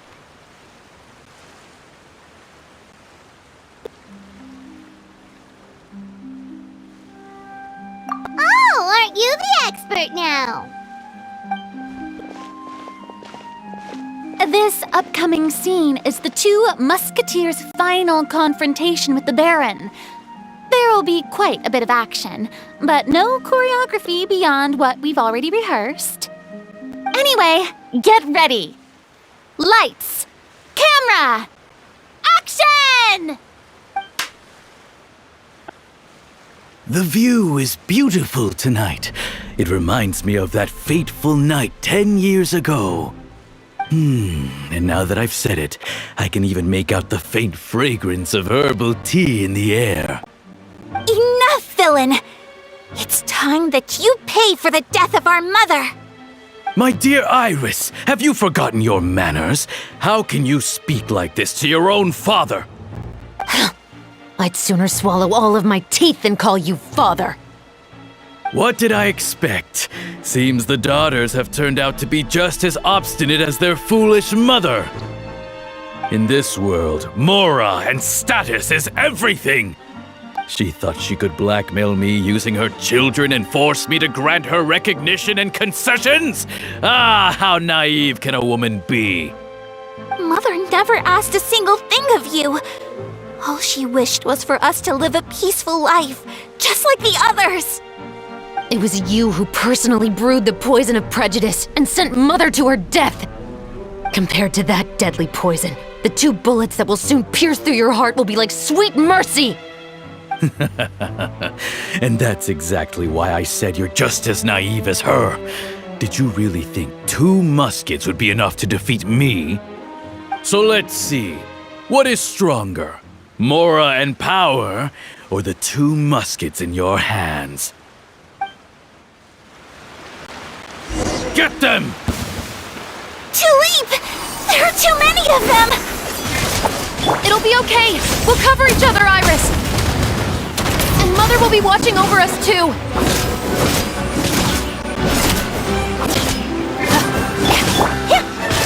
Take flight!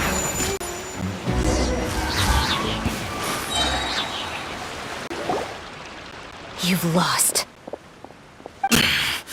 To think I'd lose to my own 2 kids. We are no children of yours, and we'll never call that place our home. Then tell me, what did you do all this for? You lost your mother, and will soon kill your father as well. What will you gain in the end, other than sentences for your crimes? We will gain our long-awaited justice.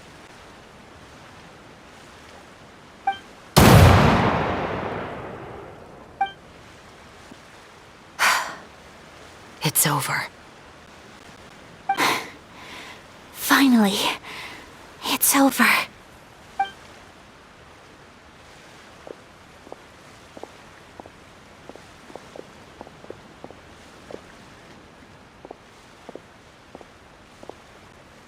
So, where will you go now, Tulip?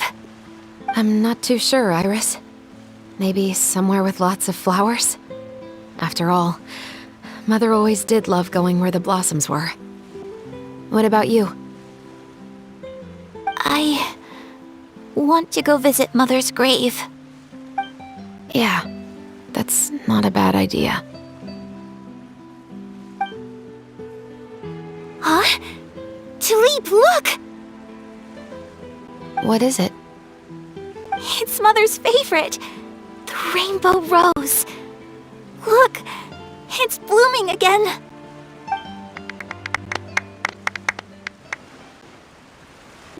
Excellent! That was beyond mesmerizing. Even I didn't expect the scene to go so well. And we got it in a single take. All right, everyone. We've got a wrap for Tulip and Iris. Congratulations, Ayaka and Chevres!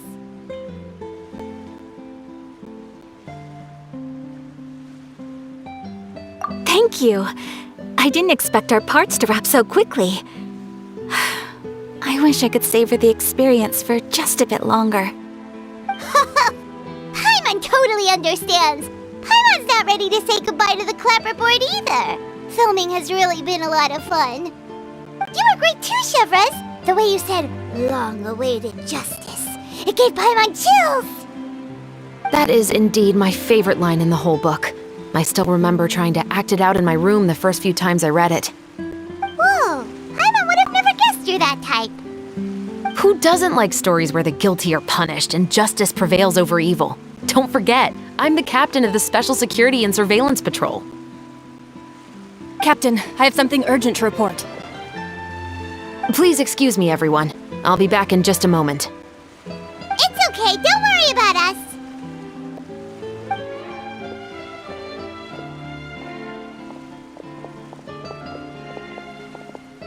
Oh?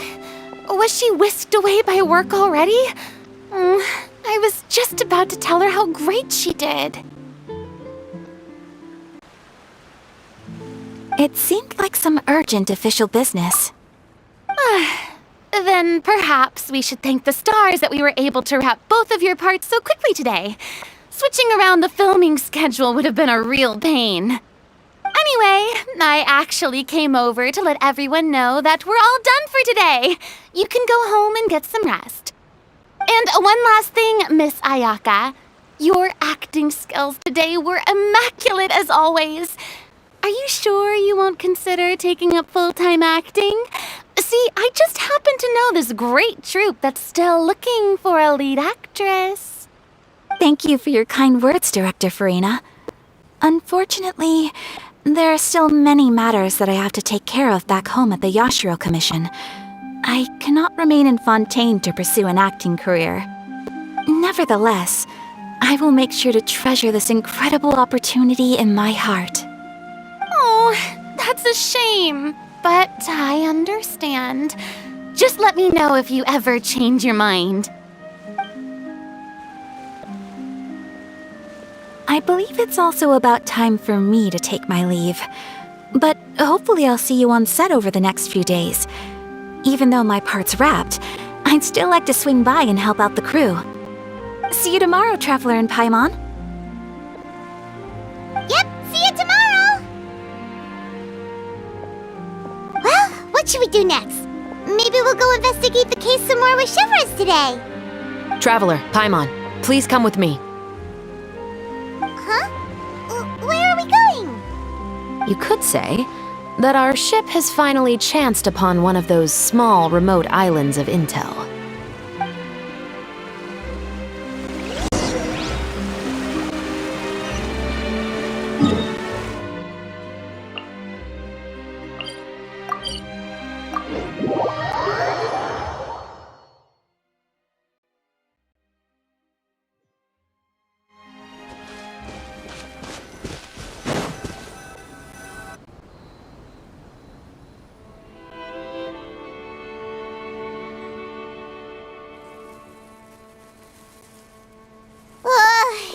Paimon's exhausted. Paimon definitely didn't expect having to float this far after a full day of filming. So, Chevres, why did you take us here? Affirmative. It wasn't anything conclusive, but it should show us a clear way forward. Have you ever heard of someone by the name of Emily? Oh, you mean that famous perfumer? She's a good friend of mine. She's lent me her aid several times in the past to resolve some difficult cases. After I discovered the rainbow rose at the scene of the murder, I sent it to her. After all, she's probably the foremost expert on flowers and scents in all of Fontaine. And then? There was nothing remarkable about the flower or the trace amounts of soil left on it. But according to Emily, the rainbow rose left by the killer was derived from a very rare cultivar. Huh.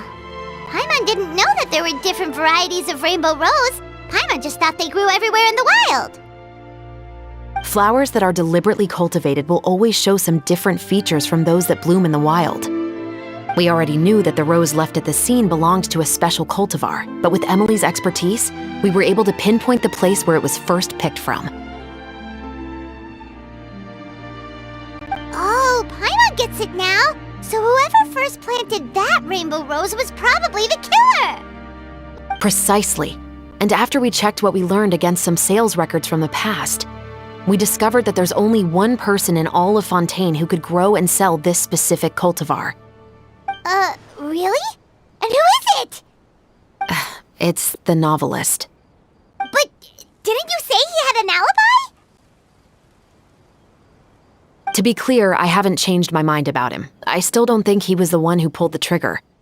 However, that doesn't mean the true culprit never visited him at his home or never purchased a rainbow rose from his garden. Whatever the case, we will have to confirm a number of things with him.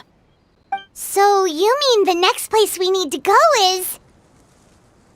Yes, we're going to pay him a visit at his home.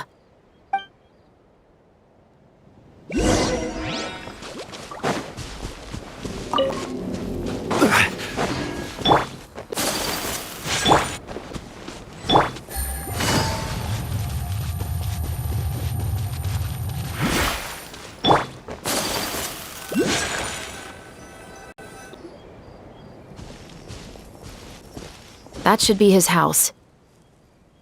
There are so many Gardamex stationed around the place. That's pretty unusual, right? According to what he told me last time we spoke, he hired them so he won't be harassed or disturbed. Huh. So there are a lot of flowers in his garden, but Paimon doesn't think we'll be able to pick one without alerting the Gardemex.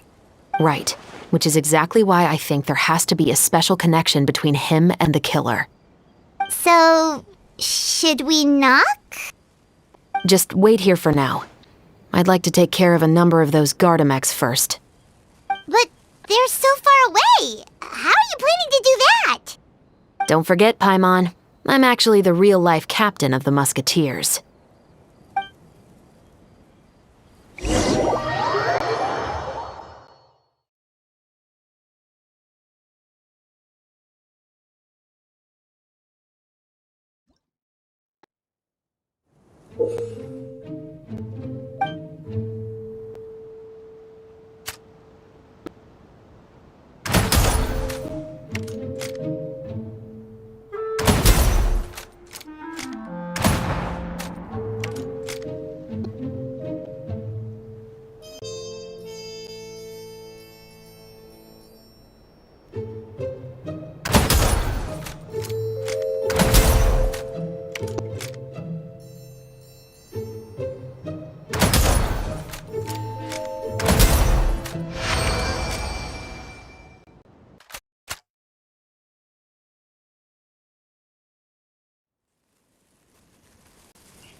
All clear.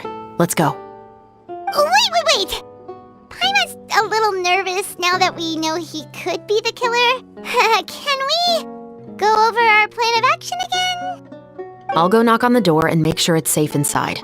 Once we're sure that we're in the clear, I'll ask him to come with us for a quick round of questioning at the guard's headquarters. But can't we just arrest him? We still have no evidence that he's the killer, or that he lent the killer any direct aid. Still, it would be appreciated if you could pick a rainbow rose from his garden for me while I'm talking to him. It'll help the Marachose Phantom confirm Emily's theory. Sure, no problem. Just be careful, Chevreuse.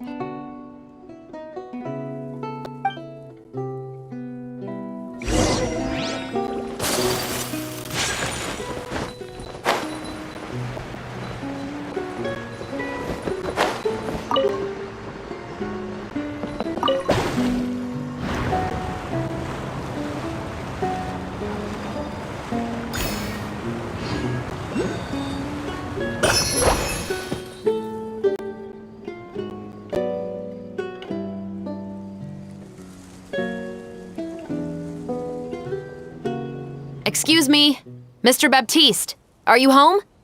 Who could it be at this hour? Oh, it's you, Officer Chevreuse. Would you mind accompanying me to the guard's headquarters, Mr. Baptiste? We would like to ask you some questions about a case. Oh, is it still regarding the murder case from before? I cannot confirm or deny that at this time. So it is then. Listen, I need you to come with me, Mr. Baptiste. Miss Chevreuse, I'll save you the trouble. Oh, and you two over there? There's no need for you to pick my flowers either. It's not time for them to bloom yet. Oh! Okay.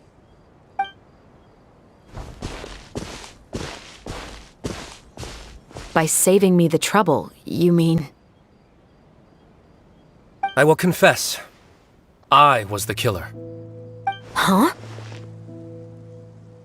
He just admitted he's guilty! Please relax, everyone.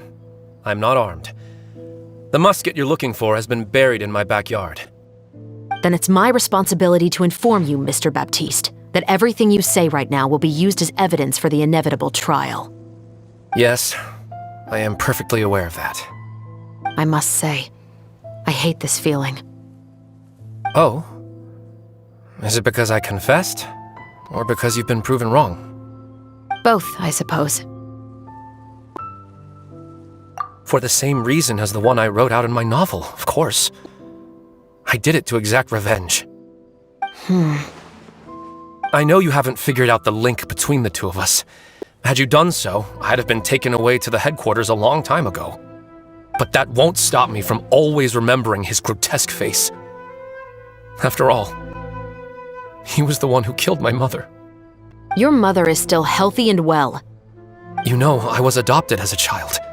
I was referring to my birth mother. That was never recorded in the orphanage's records.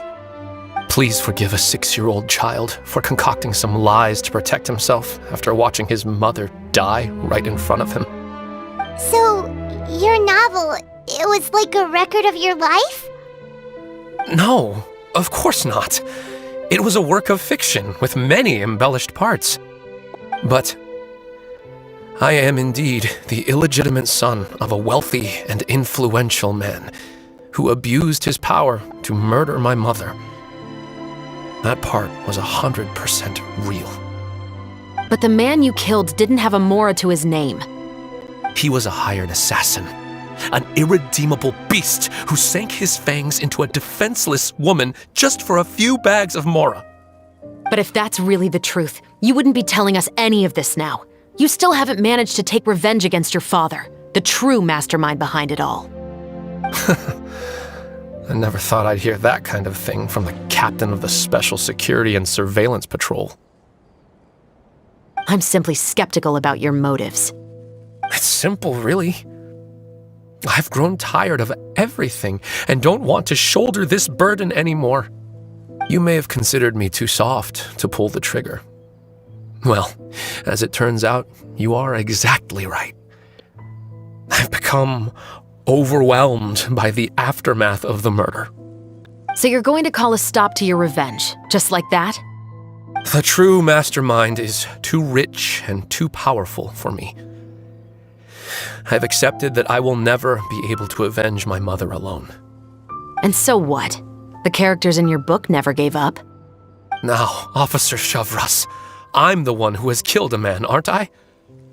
Are you trying to convince me to commit another crime? What's your father's name?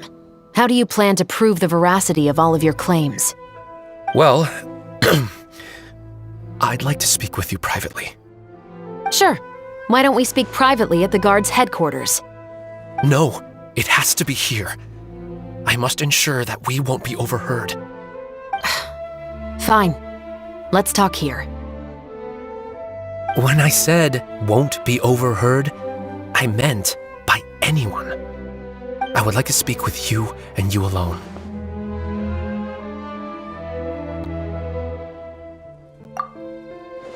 Thanks. I appreciate it. Please stay safe, Shavras.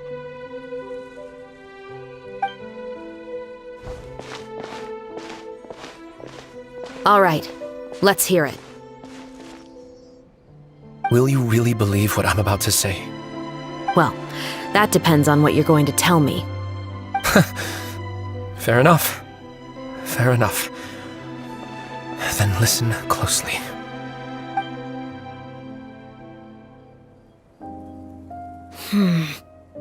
So that's how it's all connected.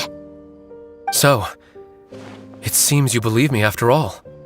Do you want me to go public with this? No, of course not.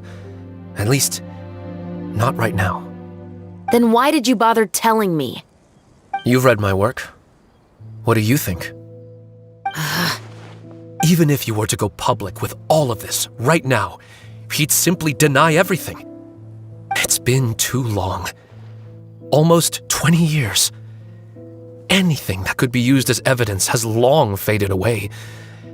Even if there might have been a solitary island of truth once upon a time, it has long sunk beneath the waves by now. Justice will never find him. Not if you don't try. I know that as the captain of the Special Security and Surveillance Patrol, you will always stand on the side of justice.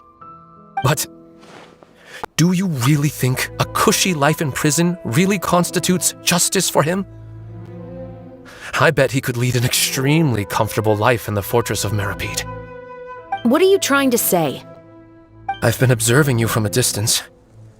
Your portrayal of the musketeer was exquisite. Pull the trigger of justice against him. Let the villain get what he deserves. You want me to let you go so you may complete your revenge? No, Officer Shavras. I know that would be impossible. No. What I'd like is for you to perform the deed on my behalf. Oh, Shiva sure is taking her time. What could they be talking about anyway? Oh, Paimon's worried. What if he decided to attack her? Oh, you do have a point. Still, do you have any idea who the rich person might be? And why the novelist doesn't want us to hear what he's saying to Chevreuse? Sorry to keep you waiting, you two. Hey, how did your talk go?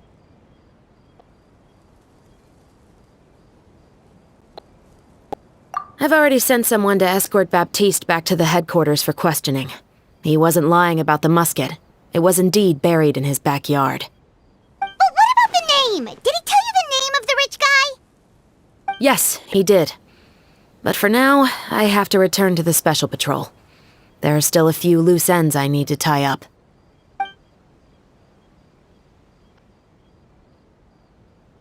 I'll probably be quite busy over the next few days, so apologies if you don't see me on set. All right, Paimon understands if you can't tell us everything you know. We'll just keep an eye on the Steambird then. Actually, there's still something else I need your help with.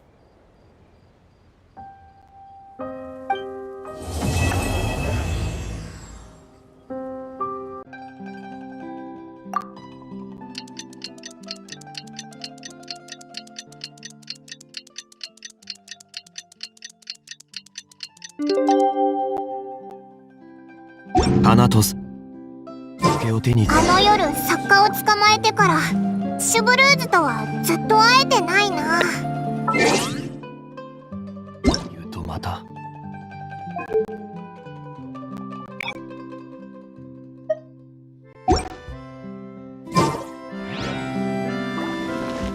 Well, guess there's no point in worrying about it now. Let's go join up with the others.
Good morning! Hayaka and I were just talking about you. Is Chevreuse still not joining us today? Probably not. We haven't seen her either. Huh? That's such a pity. Director Farina said that we've only got a few small scenes left before wrapping up the entire thing. She even said that she'll get me into a couple scenes, so everyone will have a chance to shine in front of the camera. We were also planning on having a victory feast once we're all finished filming. You can join us, right?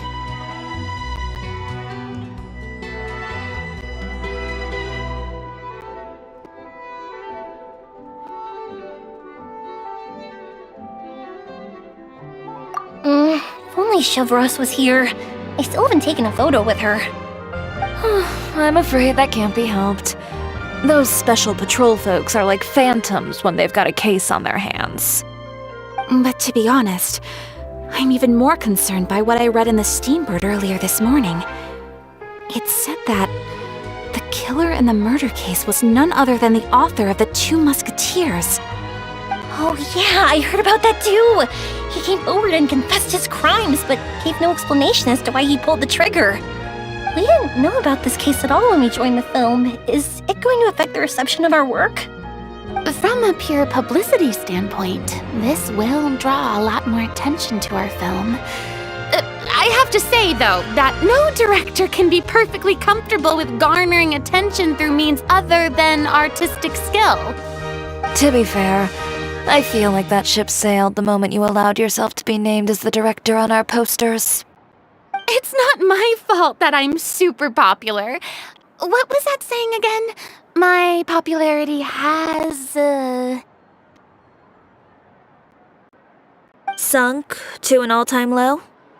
spread to the four corners of Teyvat.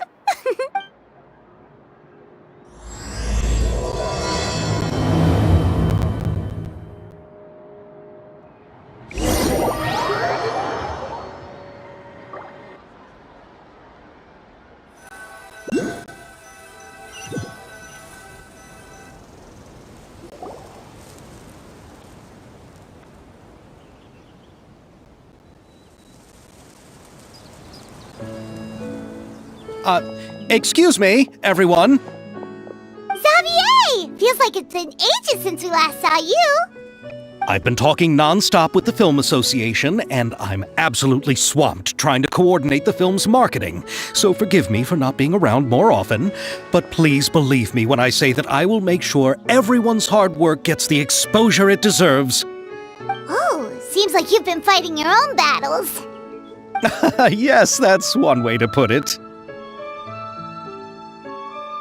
Oh, and before we begin the final round of filming, please allow me to finally introduce you to the original investor of our film, Mr. Morris. A pleasure to meet you all. Yes, glad to make your acquaintance, Mr. Morris. We've heard about the issues you've encountered with your financial situation, and genuinely hope that things have taken a turn for the better. Oh, well, the situation has indeed improved somewhat. Don't worry, Mr. Morris. Accidents and last-minute challenges happen all the time. There's no need to blame yourself over it. The good news is that we're almost done filming now, and I would even say that this is the best story I've ever seen. Is that so? I see, that's great news.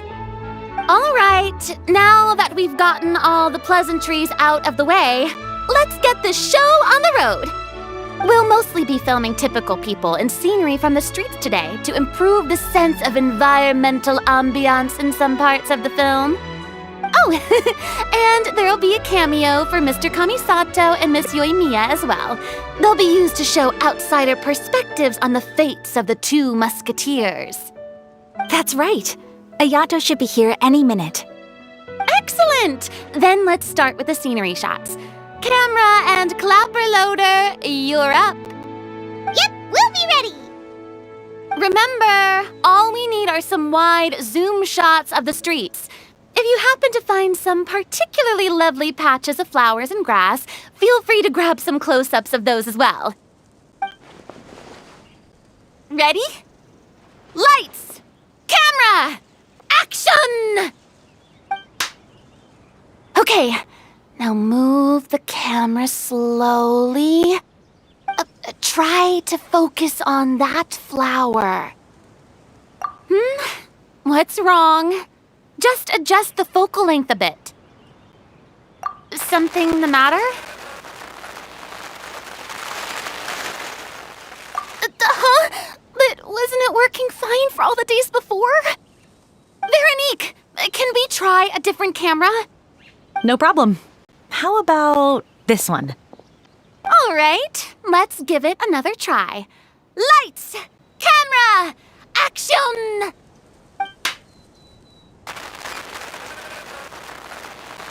Don't tell me. This one is broken too. Veronique, do we have any other spare ones we can use? I'm afraid we only brought these two today. What? Then go find a workshop to get them repaired right away. Oh, and you too, Bono. Go find our spare camera in the warehouse and bring it back to the set. On it.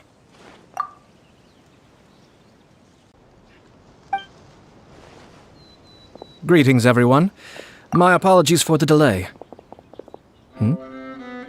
Is something the matter, Ayaka? It seems like there are some issues with the filming equipment today. We're stuck for the moment. I see.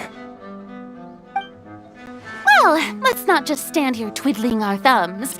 Actors, to the makeup booth. We'll start on the next scene as soon as we get a working camera.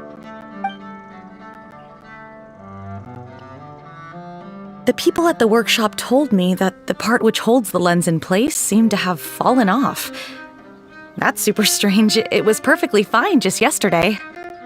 Well, no time to dwell on that now. Let's get back to filming. Ahem! Quiet on set! Places, everyone! Lights! Camera! Action!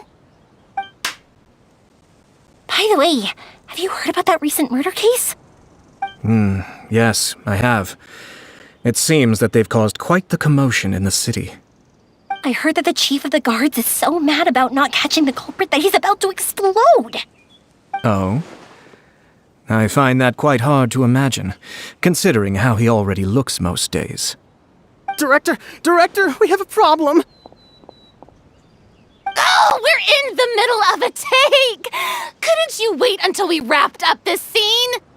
No, Director, our film, all the finalized film that we've been keeping in the case has disappeared.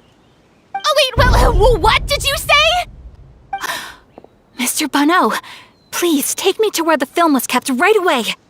I'm coming too. No, Yoimiya, you have to stay here. Oh. Okay, listen up. Everyone who's not working on this current scene can go with Bonneau to look for the film. Everyone else, stay put and wrap up the scene. Unbelievable. How could all these problems happen in just one day? We're back.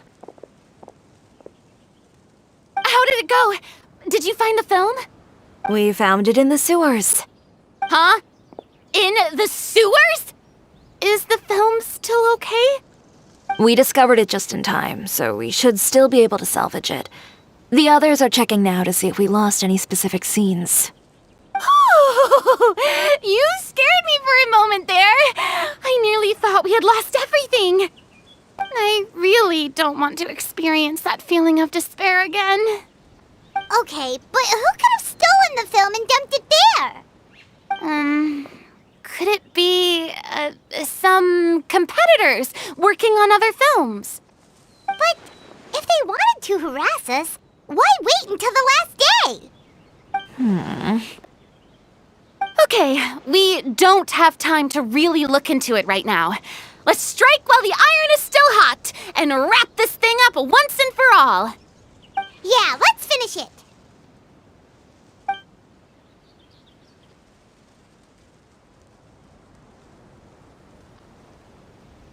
I would like to officially announce that our entry to the festival, The Two Musketeers, has now concluded filming! Paimon is spent. It's so late already. Even though the filming process proved to be extremely challenging, everyone provided valuable and unique contributions to the final product. Thank you all for your dedication and support. And just like Director Farina, I would also like to extend my most heartfelt thanks to all of you. Really, you've all helped me so much. All right, let's save the awards speech for later, and hopefully also get some rehearsals in before the real thing. Anyway, now it's time to party! Let's all make our way to the beach and have a celebration feast so loud and fun that even the blubber beast will want in. Party, party! Paimon wants to party!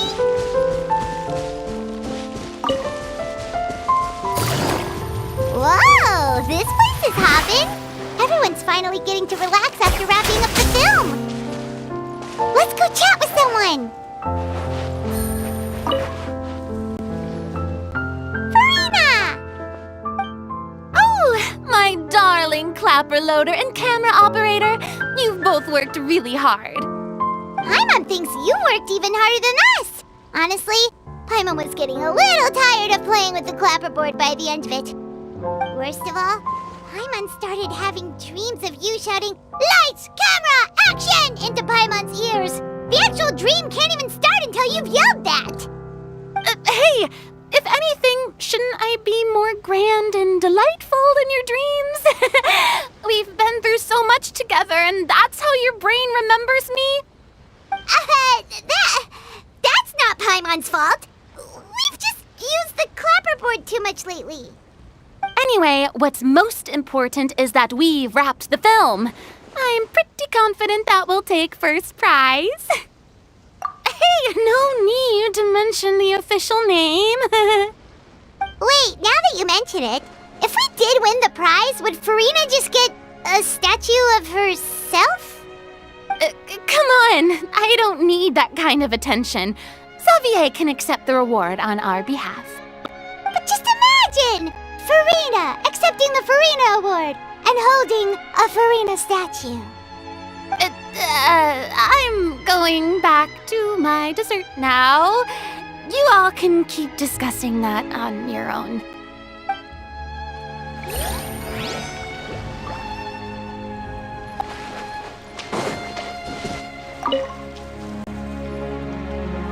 Hey, Ayato! How's your work been going? Everything went rather smoothly. Thank you for your concern. Ayato told me that we've already confirmed the dates for some Inazuma Fontaine cultural exchange events.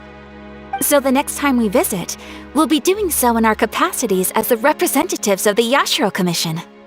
Oh, that's great! Then maybe Paimon will be able to find Fontaine detective novels in Inazuma from now on!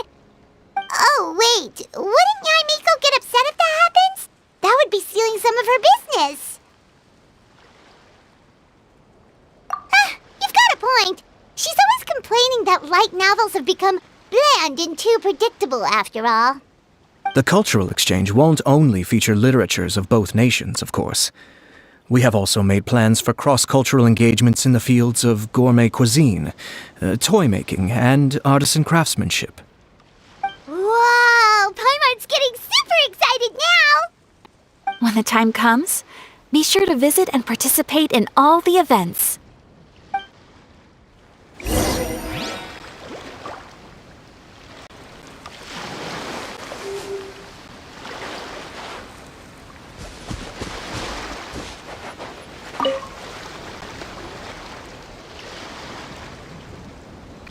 Chiori! Hey, you two. Are you not really into these kinds of big social occasions? Not particularly. But this is still better than Fontaine Fashion Week. But if this film becomes a big hit, people will definitely come flocking to your shop. Yes, that's highly likely. As long as the film can premiere as planned. Are you still worried about the case? That and all the obstacles we had to face today. You're right. It's as if all our bad luck just manifested at once. But why today of all days? No, it's nothing. We've already delivered the film to the editors, so there should be nothing more to worry about. How are you doing, Mr. Morris? You having a good time? Well, you could say that. Do you happen to know when the party is scheduled to end? Judging by how much fun everyone's having, I'd say probably not until well after midnight. Is there something that you still have to take care of at home, Mr. Morris? Oh, well, I'm just not a late night person, so I might take off shortly. Oh no! Silly me. I almost forgot something super important. Oh, what is it? I prepared a whole batch of fireworks for the party, but I forgot to bring them over from the warehouse. Fireworks, you say? Well, that's, truly a pity. Sorry things didn't go as planned. Could you help me carry them over, Mr. Morris? I won't be able to fetch all of them by myself. Me? Are you sure that you can't find anyone else? I just wanted to make this surprise for everyone. The warehouse isn't far from here. We'll be there in no time. Pretty please, Mr. Morris. These are some of the best fireworks I've ever made. So I also want you to see them before you leave. They're stunning. I promise that they'll be a once-in-a-lifetime experience that you'll never forget. But... It's okay, just come with me. If we're sneaky enough, nobody else will see us leaving. All right. The warehouse is right over here. I moved the fireworks there in advance, so it shouldn't be too much work bringing them back. It's still a ways away from the party. Sorry about that, Mr. Morris. It's probably because I'm used to carrying fireworks all the time, so it doesn't feel like a lot of work to me.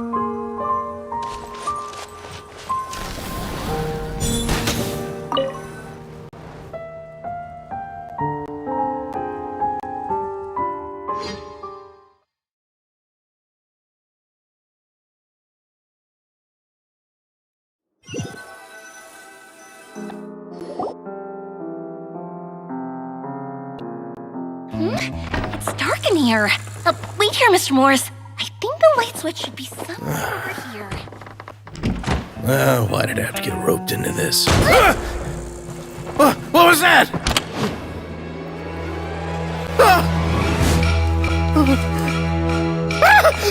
Who's there? Get me out! Get me out of here!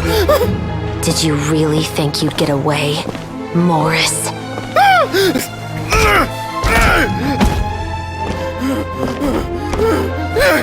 You've got the wrong guy! It wasn't me! I'm not the killer!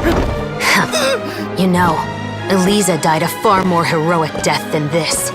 She fought your assassin to the end, to save the children she had hidden beneath the floorboards.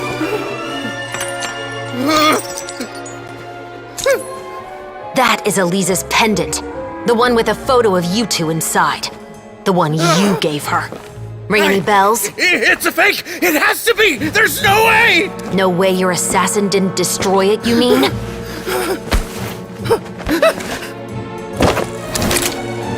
Did you ever love her, Morris?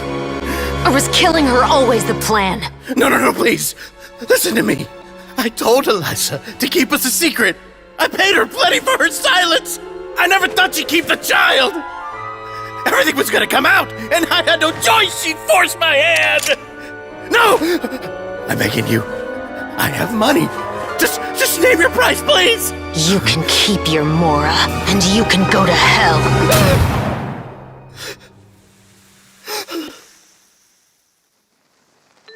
I'm Captain Shovraz of the Special Patrol. Morris, you're under arrest for Eliza's murder. Huh?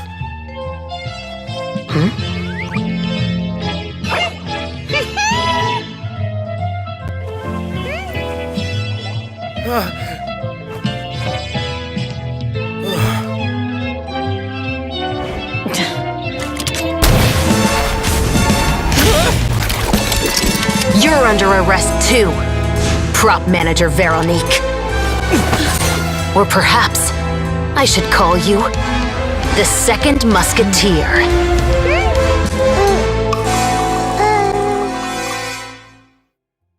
Wait, what's going on? This wasn't in the script. Drop the gun, Veronique. Why? Why would you keep me from exacting revenge on this heartless monster? Drop your weapon. This is my final warning.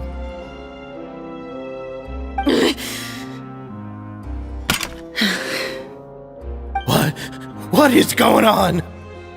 Do I have to spell it out for you, Morris? Everything that took place just now was staged to get you to confess the truth.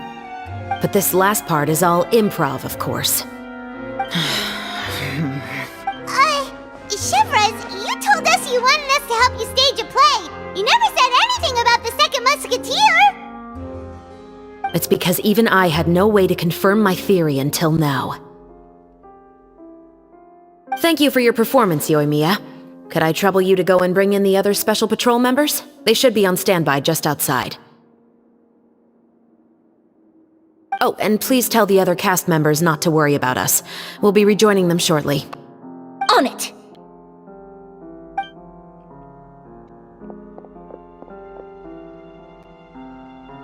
So what do you think, Morris?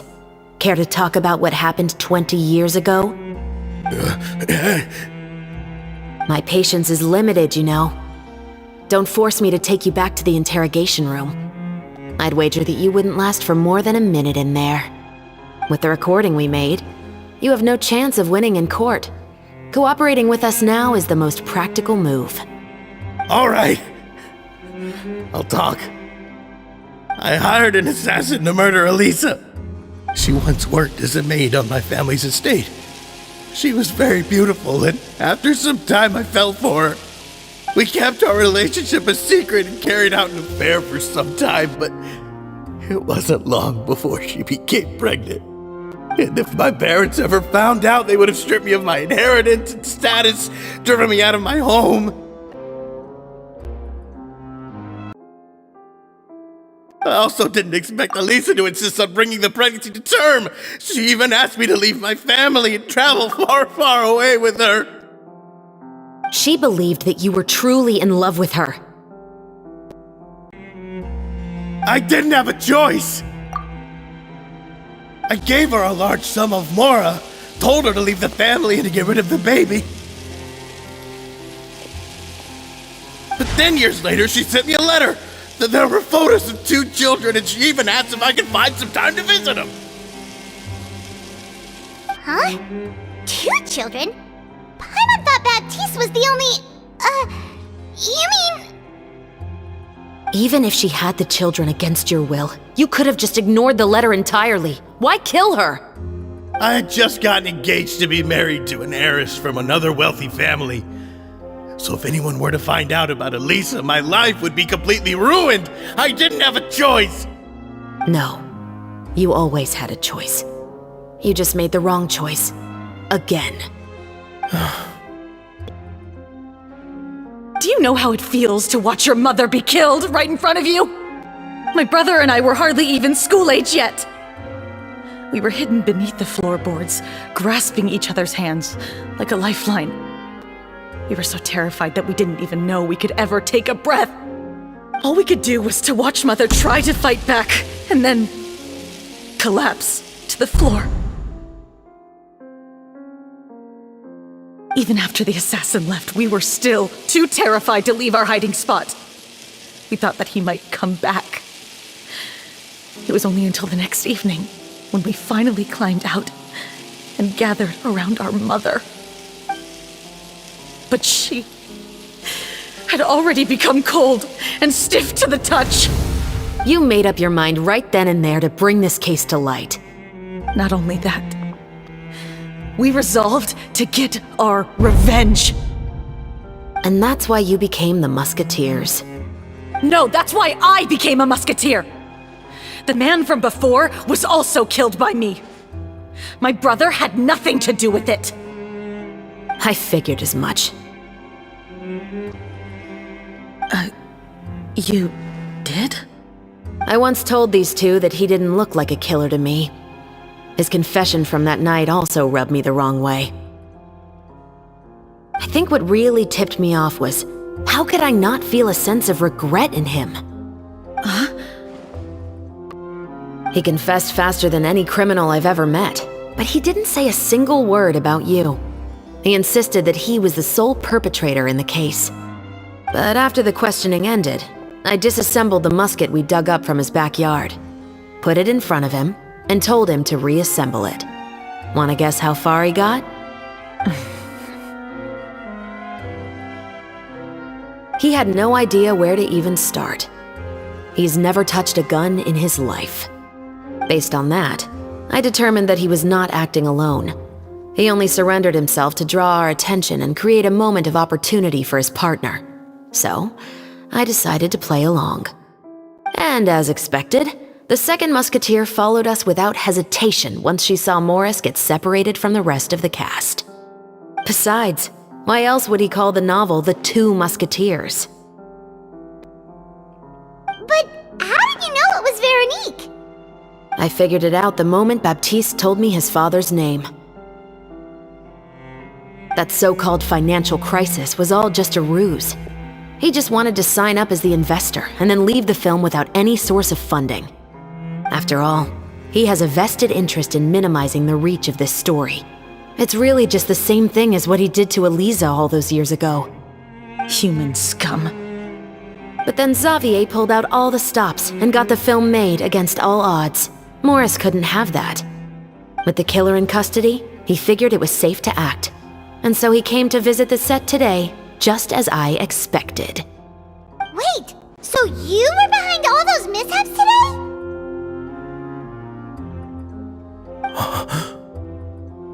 As for the identity of the second musketeer, I assumed they'd probably stay close to Morris and look for an opening. And if they already knew that Morris was the film's investor, then that narrowed the list of potential suspects as well. Furthermore, being the props manager would allow the culprit to avoid scrutiny by purchasing mechanical parts in the name of the crew. With that hypothesis in mind, I went back to check Baptiste's orphanage adoption records. Guess whose name I saw on the same page, just a few lines from his. My brother. He trusted you. As in, he trusted me to perform the deed on his behalf? He trusted you to stand on the side of justice. I am. I thought you could do it as well. Oh, the look on your face when you told him to go to hell. I really thought you'd put a bullet in his brain. You know what he has done. Are you telling me that you'd rather see him spend the rest of his life living like a king in the fortress of Meripede? I will never be able to forget the feeling of my mother's cold, lifeless hands. And you would call this ending fair? Is this what you call justice? I won't lie, Veronique. I did hesitate when your brother first told me about the truth. I wondered. I agonized over whether I should really put a bullet in his head. So why don't you? Because that should never be how justice is carried out in this world. Perhaps, to you, justice is simply reciprocated, an eye for an eye and a life for a life. But everyone has their own understanding of justice.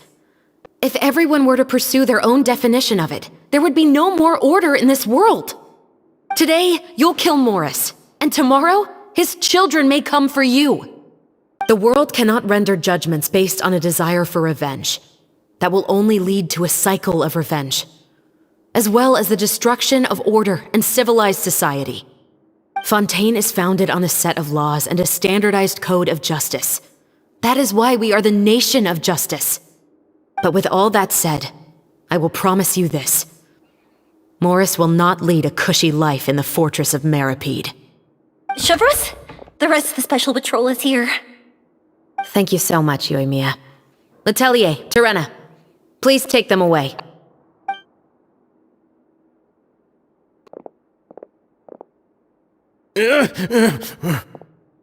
I still can't agree with your reasoning. I know. Justice has not been delivered. At least, not today. Chevreuse. Let's go. We should give an explanation to the crew. Thank you for your concern. I'm fine. I'm just thinking about the things in life that have driven people to take justice into their own hands.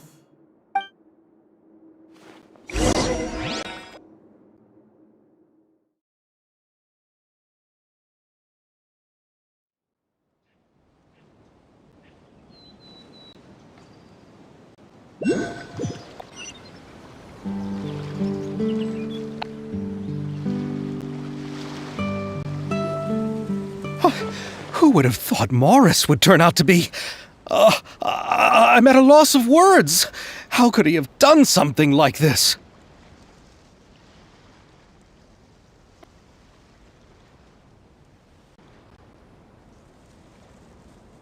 I'm just glad that you're all safe and sound. Who knew that such a labyrinth of cases would be behind this story? Well, what should we do now?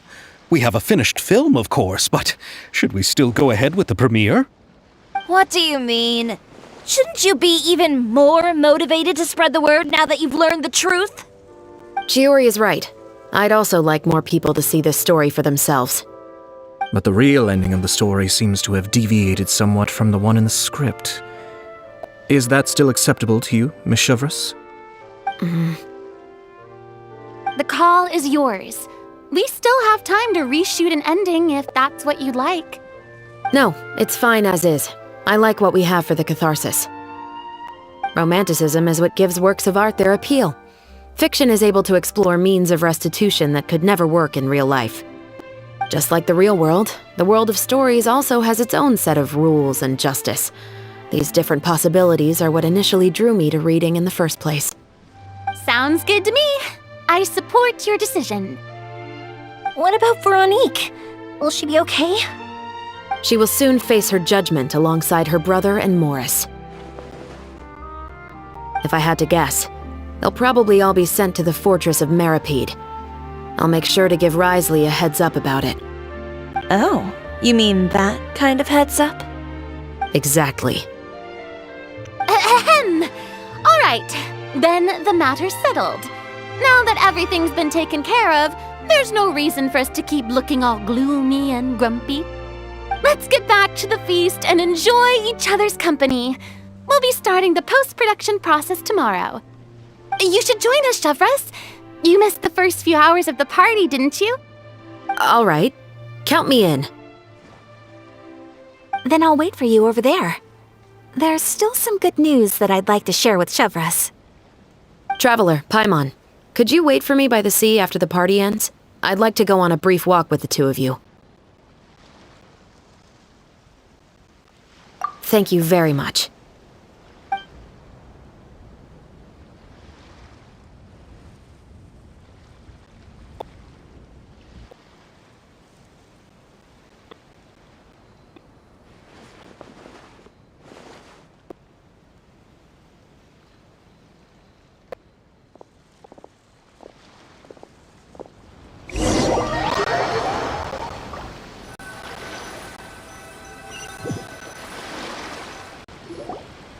Sorry for the wait.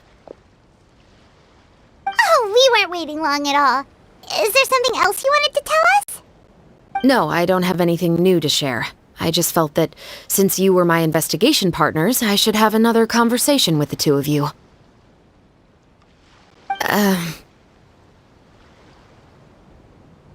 Traveler, how would you have responded to Baptiste's request if you were in my shoes? When I was young, my father often took me here to swim. We'd come rain or shine, even when it was freezing cold. He told me that swimming was the best activity to train one's strength of will. You could never give up before reaching the shore, especially when the water was cold. Oh? Why's that? Because the moment you give up would be the moment you die. At that point, I still hadn't received my vision. One winter, the chilly wind felt almost like knives on my skin, and the seawater was so frigid that it numbed my toes the moment I stepped in. I cried and begged my father to spare me from having to swim across, but he wouldn't listen. He used to be a member of the Special Patrol as well. You could say it was his way of educating his children. That sounds awful. When he saw that I wouldn't stop crying, he just picked me up and tossed me into the icy water. The bone-chilling cold took away my senses. I couldn't feel anything but fear and rage. I waited for my father to save me, but one look and I knew he'd already started swimming for the opposite shore. I realized that if I were to give up, I really would die right then and there. I used all of my strength to try and catch up to my father. Those few minutes felt longer than my whole life up until that point.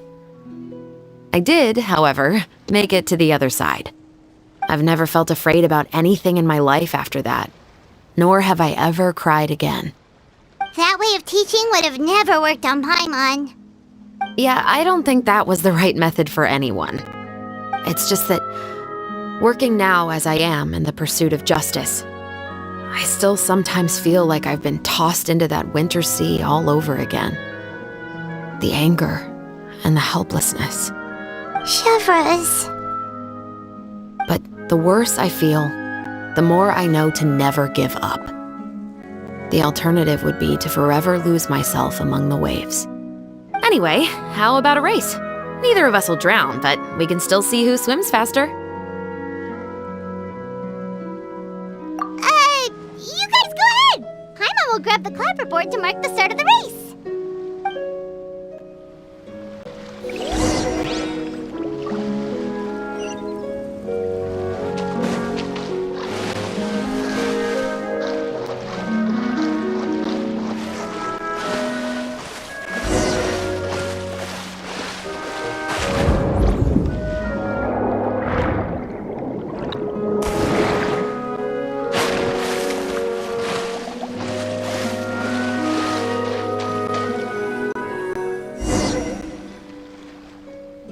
Whoa, that felt good. You were so fast in the water, Chevres! You were swimming even faster than Paimon can fly! So, about the Special Patrol, did you join because of your dad? Partly, but I'd say I was more inspired by the heroes I read about in stories growing up. Oh, so it's due to your love of stories! Of course, it was only after I joined the Special Patrol that I learned that truth is often stranger than fiction. Come on, let's walk a bit more.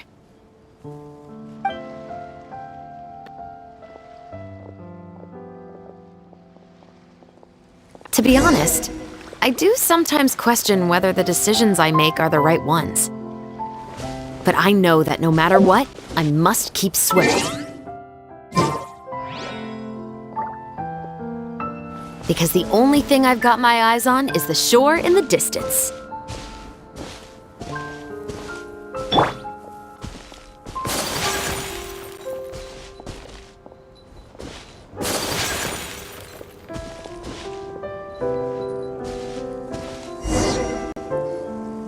Thank you for coming on this walk with me. I feel a lot better after getting all that off my chest.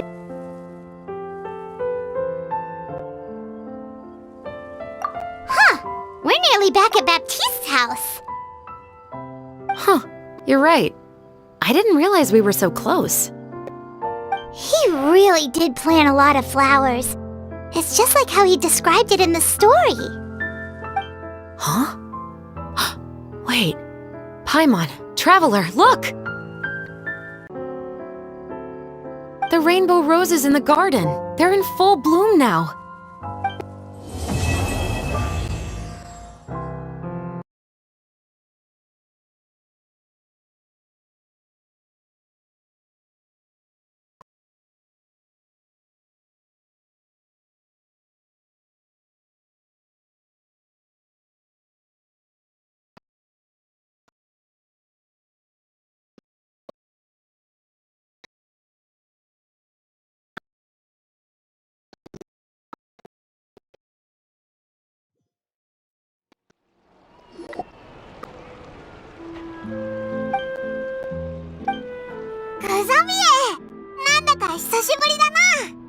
ああ、二人とも。いやもう、あれから目の回るような忙しさだったからな。編集が終わったら、次は宣伝と上映の仕事が始まって。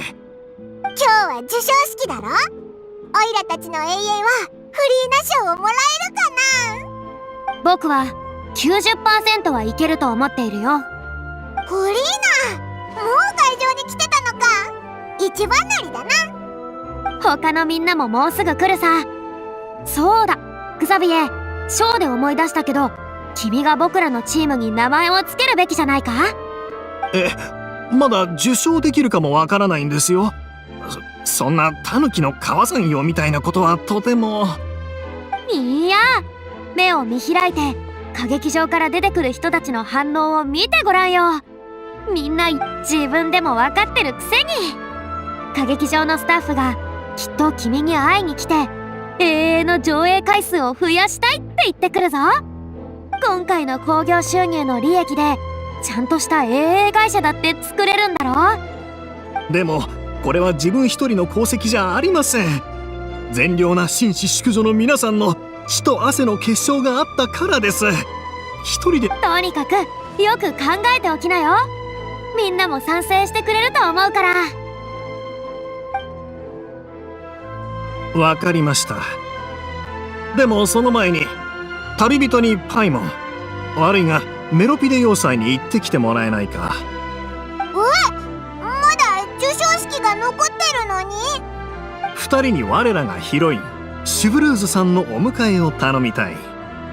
最近ずっと彼女の姿を見かけてなくてな。今日の授賞式を知らせる機会がなかったんだ。だが今日、銃殺事件の犯人を特巡隊隊長が自らメロピデ要塞に移送するらしい。そう新聞に書いてあった。そうだったのか。よし、グザビエはここで待っててくれ。了解だ。じゃあよろしく。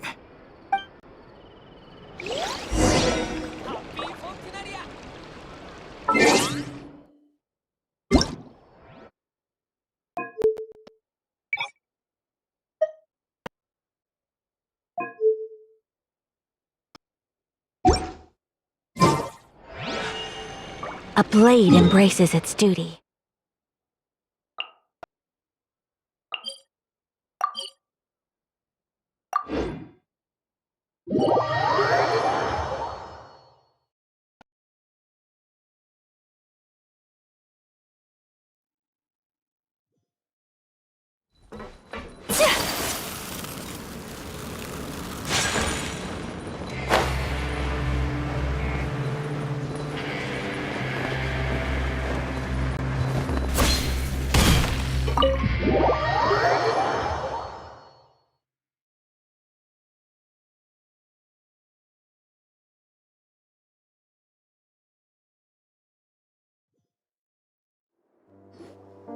This is as far as I'll be taking them.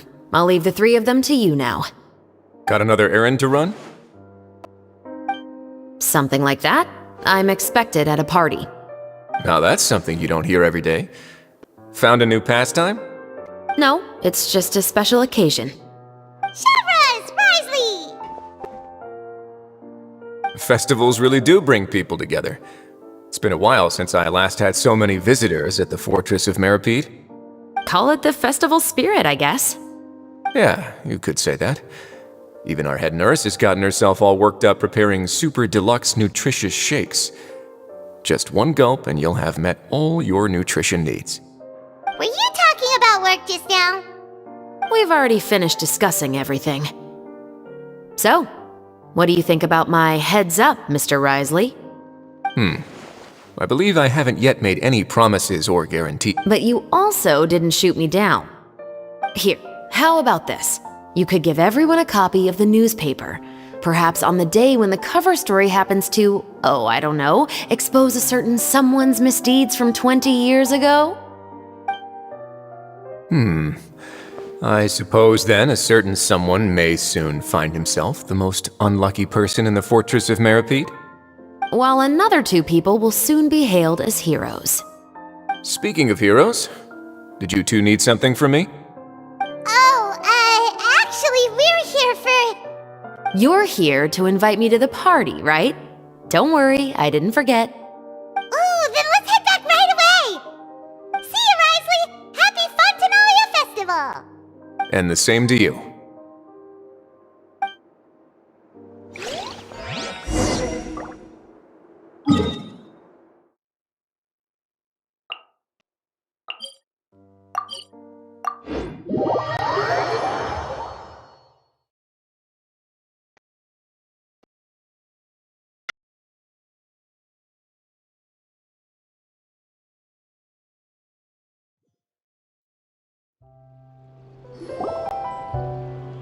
And the winner of the Farina Award for the first Fontanalia Film Festival is...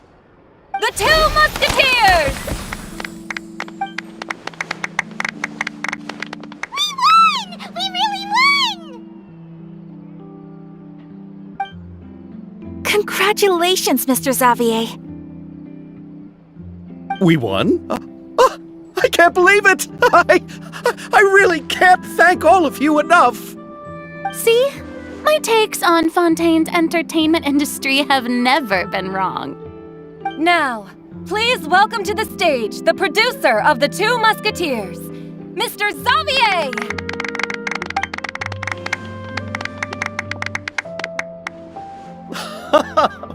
Thank you. Thank you all so much for your recognition and support. While I'm up here, I would love to give special thanks to... Time really flies, huh? It certainly feels that way. It feels like it was only yesterday when you were teaching me to hold a musket. Will you come back to Fontaine again? Of course! I'm very fond of this city. There are so many novel and interesting things that it's been hard to keep track of them all. But how about you? Would you be interested in visiting Inazuma? I can't say the thought has crossed my mind before, but I'd be willing to consider it now. I will be eagerly awaiting your visit. It would be wonderful if you could visit my home and enjoy a taste of our tea and desserts. Yeah, let's keep in touch. Did you accomplish all you came here for? Yes. And you should visit Inazuma again sometime. How has Ogura and her business been? To my knowledge, she's doing quite well. Tell her I said hi. I certainly will. I heard the thunderstorm has stopped. Yes, and the war has also been brought to an end. Peace and prosperity has returned to the islands. I quite like the sound of that. Perfect for hanging textiles out to dry. I'd like to offer my thanks again to the entire cast and crew. Without you, I would have never completed this film, much less had the opportunity to be standing on this stage. With the support of my entire crew, I would like to officially announce our film company, Musketeer Pictures!